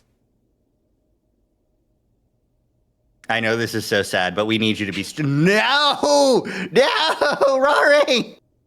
Ah! No! Big shinks. God fucking damn it. Big Shinx can read the dialogue for us. Flynn sets his jaw! Of course, talk that would actually get us somewhere wouldn't be from me, and he's not talking. The temperature seems to lower in the impossibly hot air, and I don't look at TJ to see how he reacts. I'm back. Hi, Big Shinx. Thank you for your service. What do you think about the game so far, Big Shinx? He's gone. Big Shinx doesn't like this game. Big Shinx wants more 100 line. God. You finished 100 line. He wants more. 200 line. He wants DLC. 200 line? No, 300 line. There already is a 200 line. This... No, there's 100 line too, but there's no... Ah! 5 gift subs. Thanks, Rari. So what true. This is going to be playing for a bit. Enjoy sub Caliburn, Volley, Wadey, Galaxius, and Chris Sun. Yep. This is worse. It is worse than Big Shinx, because it's going to be playing this noise. I mean, it's worse because it doesn't play on my end, so my VOD will have no context for why you're pausing. Yeah. Pause. Anyways. Pause. Mm-hmm. Holds up pause. After a brief silence, Leo speaks up. How about we start with you, Flynn? Didn't we just start with him? What are we... Flynn looks at Leo, brows raised. How do you feel about what happened? I see Flynn clench his jaw. What? His tone sends shivers down my spine, and I feel Carl tense up next to me. Ah, theme of conflict. Mm-hmm. Theme of Flynn is about to say say something that's gonna get him on a list. Theme of Flynn is about to say a slur. And not one he can reclaim. Theme of Flynn is going to say the closest thing to a slur he can say. I look out across the lake, the shimmering reflections blinding me. You never talked about it. Maybe it'll help. Sweat pours down the back of my neck, builds up under my arms. Honestly, Chase doesn't remember here, but it's really funny how nervous he's getting off of, like, yeah, why don't you talk about what's happening? Yeah. And Chase is like, yeah, what happened was a tragic accident that no one could have stopped. And no one caused, also. Yeah. Even with the wind coming off the lake, it's way too hot. By telling you how I fucking feel? How the fuck do you think I feel? Flynn screams it and TJ jumps in front of me. Just gonna keep it buried your whole life, Garobo? I think about the time I used to come down to this spot every day and skip rocks with Jenna and TJ. So this is how you plan to fucking get us over this? By fucking making fun of me? I'm not making fun of you. I'm trying to help you. Taunting someone who's felt like shit for a decade is a pretty weird way of helping. Please, guys. Oh, hi, TJ. Stop fighting! Stop fighting! And Flynn just, like, fucking socks him.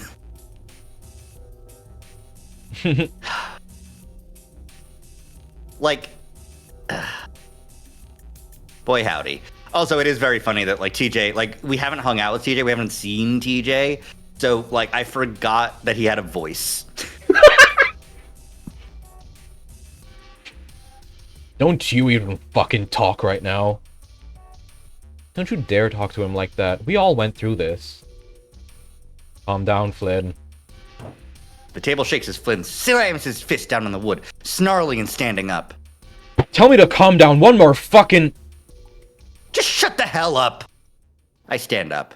Everyone turns to look at me, including Flynn. I don't say anything. Instead, I just strip off my shirt. The hell are you doing? I'm getting naked! What do you think I'm doing? I don't answer him. Instead, I take off my belt and slide off my pants so that I'm only left in my boxers. Without a word, I head to the lake. I'm getting naked and diving in. To the lake, and while most of it is the way is sand, a good stretch of it is pointy rocks. Making my way carefully over this section, remembering the numerous cuts I'd gotten as a kid. I don't look back until I'm right at the water's edge, and when I do, I see Leo following me in the process of taking his own shirt off. The rest of them are still sitting at the table, but I don't care because this is really just for me. And I step into the water and sigh at how cool it is before I wade out further. Once I'm waist deep, I dive under the water and pop up several feet further away from shore. I'm neck deep at this point, and when I look back, I can see Carl now standing at the lake's edge, paws deep in his pockets. Behind him, Jenna is helping TJ across the rocks. Only Flynn remains behind at the table, watching us all. Leo's up to his chest at this point, and I swim in a circle around him before diving under, then popping up right in front of him. Sneaky otter. He splashes water in my face, and I cough. Wow, now I know how Sydney... I mean... Don't be that way. I swim around him some more and laugh at how he flounders after me. He's always a terrible swimmer. Type chest has been obtained. I get the Endler Love emote, which is a fish with a heart. Cool. Fish. Fish heart. Anyway. He was always a terrible swimmer. I dive under the water again and swim up toward the shore. Rari got chill girl. I dive under the water again and swim up toward the shore, popping up about 10 feet away from Carl. Having fun? He's smiling, looking a lot more relaxed than he has all day, probably because we just avoided a situation that could have gotten really ugly. To my left, Jen and TJ are sitting on a boulder in the shallows. TJ's slacks rolled up to his knees. Like a fucking nerd. Him and Jenna seem to be talking, so I decide not to play the same trick on them as I did with Leo. Flynn, meanwhile, is standing up now, arms folded. For the next little while, I swim around, occasionally popping up in front of Carl or Leo, sometimes splashing them with my tail. There's a freeing feeling about finally swimming this lake again and having so much space. Flynn, after a good 20 minutes, comes out to the shore. He leans against an old, familiar boulder, watching us. There's no way for me to know how they're all feeling, if it's liberating like it is for me. Flynn is right, in a way. We can't just talk about it because there's nothing to really say. We all kind of know that how everyone feels generally. Yeah. Which is, Flynn's real fucked up about it. Leo feels bad and he wants to protect everyone because that's his job. Jenna, I have no idea how Jenna feels about this. Jenna had so much other shit that she was worrying about at the time that I don't know if it really, had much of an impact on her. Honestly, it seems like the only thing Sydney dying did was give her, the motivation to go, yeah, I'll die in this town too. I need to get the fuck out. Exactly. Carl shut down, and Chase built a vessel, so. Yeah. And TJ found God. Yeah. What happened, happened, and no amount of talking can fix it. What we can do, or what I can do at least, is choose to move past it. And that's what I'm doing now. I just hope that that's what they're feeling too.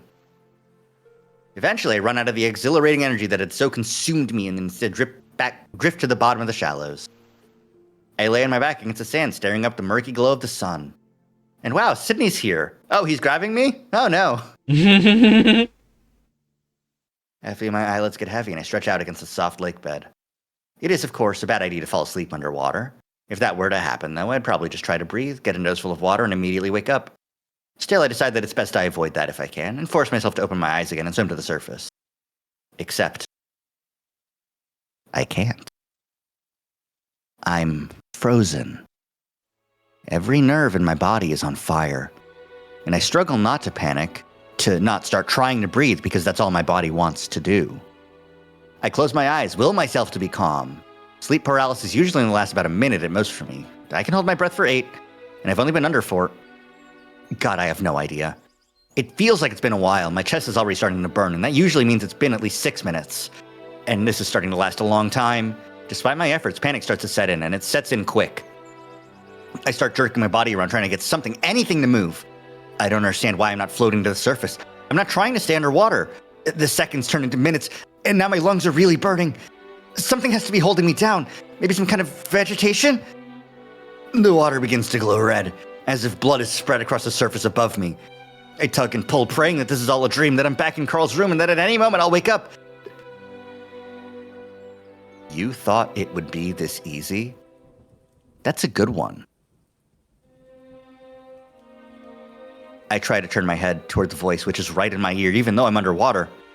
Things go silent again. At this point, I start to contemplate that I might actually die. I can't get my body to move. None of my friends know where I'm at, and I'm almost out of air. Bubbles flow past my lips as my lungs finally give out and blackness starts to crowd into my vision.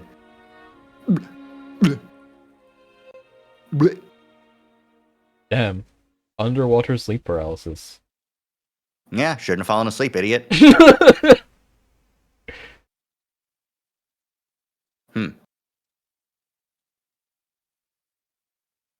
He's waking up. My eyes open slowly, painfully, and I'm face to face with a ram, his muzzle wet with tears. Oh my god, he is. Give him room. I feel some rough paws supporting my back, turning me on my side. Can you breathe, Chase? Oh god. Sorry, this is like one of the few times like people don't call him Chase. Hmm. You know? Like, Yeah. Theo calls him Otter. Like, in this group, like, no one mentioned Chase. Carl calls him Chase sometime, but like, it's been a long time since anyone has said, like, hey, Chase, you know? yeah. I think that's also a side effect of, it might just be the writing on this route, because it could be a side effect of a lot of the days start in media res, you know? Yeah. We start on the road. We start giving Carl the outfit for the interview and then taking the shower. Mm-hmm. We meet with Leo in the diner, and that's a thing, but it starts in media res of looking through stuff in Carl's basement. Yeah. Yeah. So it's just like one of those like jarring things. Like, oh yeah, you're calling him Chase. That's crazy. Anyways, his voice is ragged next to. He was called Chase because that is his name. He's called Chase for an amazing reason. His voice is ragged next to my ear. Yeah, no, I'm fine. I sit up quickly, and a wave of dizziness threatens to topple me over again. I feel movement behind me out of my field of vision. No. I can't believe this. I can't fucking believe this. Flynn's voice is torn and ragged. I barely recognize it. Calm down, Flynn. No! We're forced to come here and then this shit happens? Guys, I need to go. TJ. Flynn, get over here. I feel Leo's support leave me. Carl is still crouched down in front of me, though. Oh my god, dude, what happened? Carl's gasping like he's the one that was just underwater. I don't know. Carl rubs on my back as I rest my head in my paws.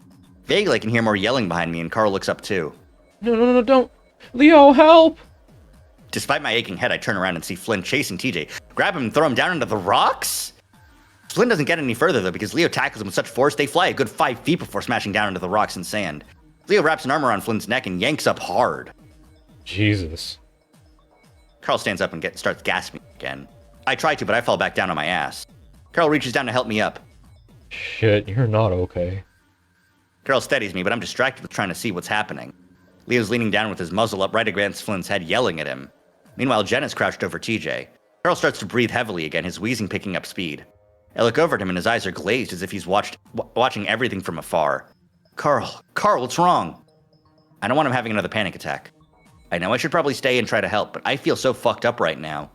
Besides, I don't think it will help if Carl has a breakdown. I grab his arm. Let's get out of here, Carl. He looks at the scene a while longer, then turns away. Without another word, we make our way back to the car. I get in, barely noticing that I'm drenching the seat. Looking through the windshield, I see that my friends are still in the same position that we left them. Except Jenna. She watches us as we pull out and keeps watching us until we're out of sight. Oh, boy. She hates that, right? I can't believe you're leaving us. Yeah. Many such cases, huh? Carl stays in his glazed state as we make the short drive back to his house. I can't give him much of my attention, though. I'm more preoccupied with the fact that something terrible just happened. Not only to me, but the entire group. Maybe this is a dream, Everything feels so surreal right now. Like I'm watching all this happen from 100 miles away. I can't. I don't know. I look over at Carl, but his expression is still glassy. He looks exactly like how I'm feeling. What's wrong, Carl? I don't know. You don't. I'm cut off as a large coyote suddenly runs out into the street. But she's a good distance down the road, so there's no danger of me hitting her. I watch as she tears out into the sagebrush, zigzagging about, arms flinging out in all directions. Carl and I both watch her as we pass, silent. Something's happening in this town. To all of us.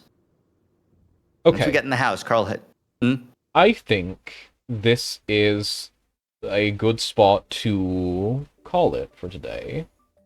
That's fair. I can imagine the rest of Saturday still happening and having a lot of things happen, and then Sunday happen. This is where a lot of shit starts happening. Gotcha. And it doesn't stop happening for quite a while. So I think fair. We save here and call it here for today. All right. The lake. Yay, the lake. Everyone loves the lake. I think it's fascinating. Mm-hmm. That because the routes were written at different times, I can't say for certain whether or not that voice is still Sydney. Or the voice that we heard in TJ's room. Yeah. It's possible that it is. In fact, I would say it's likely, especially considering he went into the lake where he drowned Sydney, and then Sydney's ghost is making him get sleep paralyzed so that he fucking dies. Yeah. But it's so different because it's not the creepy voice that we heard in TJ's route because it was written at a different time. They didn't even use any different fonts. They've never done the lake. Yeah, it doesn't use the font that's used for the voice that you ascribed to Sydney. Yeah. Nor does it use the font of the voice of the entity. The Mirror Man. Yeah. I'm gonna say the first voice I'm gonna call Sydney ? Until that's Sydney. Yeah.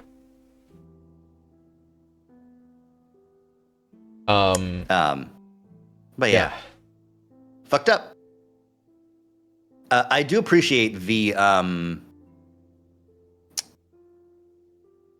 getting sleep paralyzed and then the room is tinted red. You know? Yeah.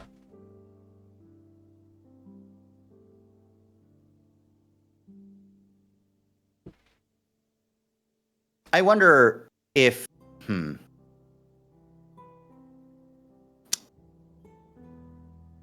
I wonder if he tried to breathe earlier, if that would have been better for him. Yeah. I'm not familiar with sleep paralysis, but I feel like that shock would have been a better wake up thing to force the rest of his body to come to. I'm not gonna say anything definitively because I don't know shit about sleep paralysis. Fucked up. Also, sleep paralysis underwater is not a thing that should happen. Yeah. Because most people can't hold their breath that fucking long. Yeah. Chase is just built different, incorrectly, I think. Yeah, otter. But be in that fear state and holding your breath until the point of your passing out means when you do start trying to breathe again and you're only taking in water, you don't have any oxygen left in your lungs or in your blood to try and make your way to the surface. Yeah. So I think if you took in a nose full of water and then you're oh shit, that might have been. I'm not gonna. The guy was getting fucked up by ghosts and sleep paralysis, so can't blame him that much. Yeah. I'm gonna say it. Probably ghosts. Both at the same time. Yeah. Why the fuck is Flynn blaming TJ?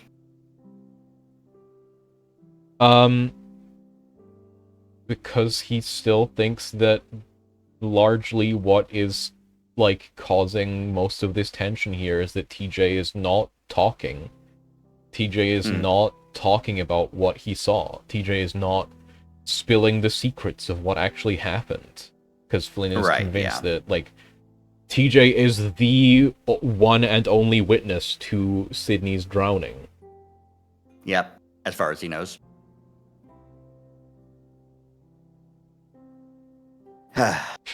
Yeah. So, like, if you know anything else about what happened to Sydney, you should tell us because it happened to Chase. Exactly. But you haven't. And that means Chase got in danger again, and we almost had to see someone else die. Yeah. Yeah. And Leo's like, what are you fucking doing? And Jenna's like, TJ, oh no, what happened to everyone else? Oh, you just left? Man, fuck you guys. Despite completely valid reasons to fuck off out of there. That was crazy. Yeah. Yeah. But yeah, good stuff. Shame about the interview. I feel like Carl might have gotten the job if he was wearing his hoodie. I mean, if he wore a fancy hoodie and maybe didn't wear those fucking trip pants. Maybe. No. Yeah, I mean, you're just working at a print shop in, like, it's not even in a fancy part of town. Like, it's a fucking, there's a laundromat next door. Like, what are you fucking doing? It's not that big a deal. I don't think you needed to get a dress shirt. Like, definitely, like, I think the trim was a good idea. I think the dress shirt was fucking, like, overdoing it. Oh, yeah. A dress shirt made him so uncomfortable that he fumbled the interview bad. Yeah. North American interview standards, though. That's true. Like, I've definitely, in the interviews that I've gone to, you do need a dress shirt. But a tie, too, is also bad, and that can feel really suffocating. Yeah. Yeah. Yeah. And maybe not a white dress shirt, either. Like, get like a polo shirt or a... Like, you don't need to get, like, a fucking white dress shirt. You wear a, like, button-up. You wear some kind of button-up, like a polo shirt or a, like, I don't wear a dress shirt for a fucking welding job interview? Jesus Christ. Well, that sucks. Well, that's not a you problem. That's the interviewer's problem for expecting that someone will wear a fucking dress shirt to a blue-collar job. It's called blue-collar because you wear a blue-collar shirt to it. It's called a blue-collar job because you have to wear the collar. And you are now called blue. Yeah, that's your first persona. Hi, Starry. Hi, Starry. Welcome. It's the end. It's, end of the stream for tonight. Yeah, we're calling it's the end of the stream for tonight. We didn't get to the end of Echo. We're not going to get to the end of Echo for a while. God. A while. Thank you for the shanks. When we approach the ending of Echo, you need to draw fucking end of Evangelion type shit with the lake. Oh, I've many such cases. I did that for Great Ace Attorney. That was awesome. So true. Herlock Sholmes. Sorry, I got the name wrong. I did a spoonerism on Herlock Sholmes and made it a different guy. Yeah, who the fuck is Sherlock Holmes? I've never heard of him. Anyway. Yeah. Benedict Cumberbatch. Gotta go to bed soon. I just wanted to say hi. You sure did Echo. That's true. We did sure did Echo. Yeah. Have a good night, Starry, and have a good night, everyone else. Yeah, thank you everyone for being here. Thank you all for coming along. I hope you had a good day. I hope you have a good night. I hope you have a good rest of your week. I'll be here on my channel tomorrow playing more The Legend of Zelda: The Wind Waker. I'll be on my channel Next Thursday we'll be playing more Doom. Next Friday we'll be back here with Zach playing more Echo. Next Echo, we'll be going into the house. We'll be the house. It's the house written blue. Yeah, if you want to keep up with me outside of my streams, you can follow me on Tumblr and Blue Sky at Emberion. You can check out my personal website at emberion.neocities.org. And if you want to watch all the VODs from all my previous streams, you can subscribe to me on YouTube at Emberion. Thank you for supporting me over the past, 5 years. Yeah, 5 years. I've got a 5-year anniversary event planned where I'm taking submissions for ROM hacks. You make a ROM hack themed around me and my channel lore, and you submit it, and I'll play it on stream in late June. Anyway, I think we should raid Calamity Kaiju. They're playing Bubsy 4D right now. Awesome! I follow a VTuber who voiced in that. Awesome. Alright. Zach, you got an outro? They call it a blue-collar job because it's bigger on the inside than it is on the outside. Exactly.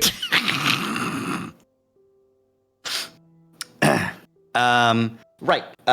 Streams. Monday, I'm going to be streaming more Tomodachi Life. That'll be fun. Wednesday, I will decide a game to play on Wednesday. Definitely for sure this time. Because I finished Model Employee. That was fun. I guess it's up in the air between Hades 2, Cult of the Lamb, and Love Exalt, I think, are the 3 ones that I have top of mind. So we'll see what happens. And then Friday, more Echo, of course, as we have stated previously. But yeah, thank you so much for coming by and hanging out. And we will see you next time. Ready to get started on a raiding I'll hit, kaiju? Start raid. And we'll get that ready to go. Yeah. Thank you all for being here. Thank you all for coming along. Thank you all for supporting me over the past 5 years. Thank you all for supporting Zach over the past 5 years. I love and appreciate all of you so very much, and until next time I happen to see you all, stay safe, take care, good night. Good night, see you all, bye! And to all the VOD watchers, a good night to you as well.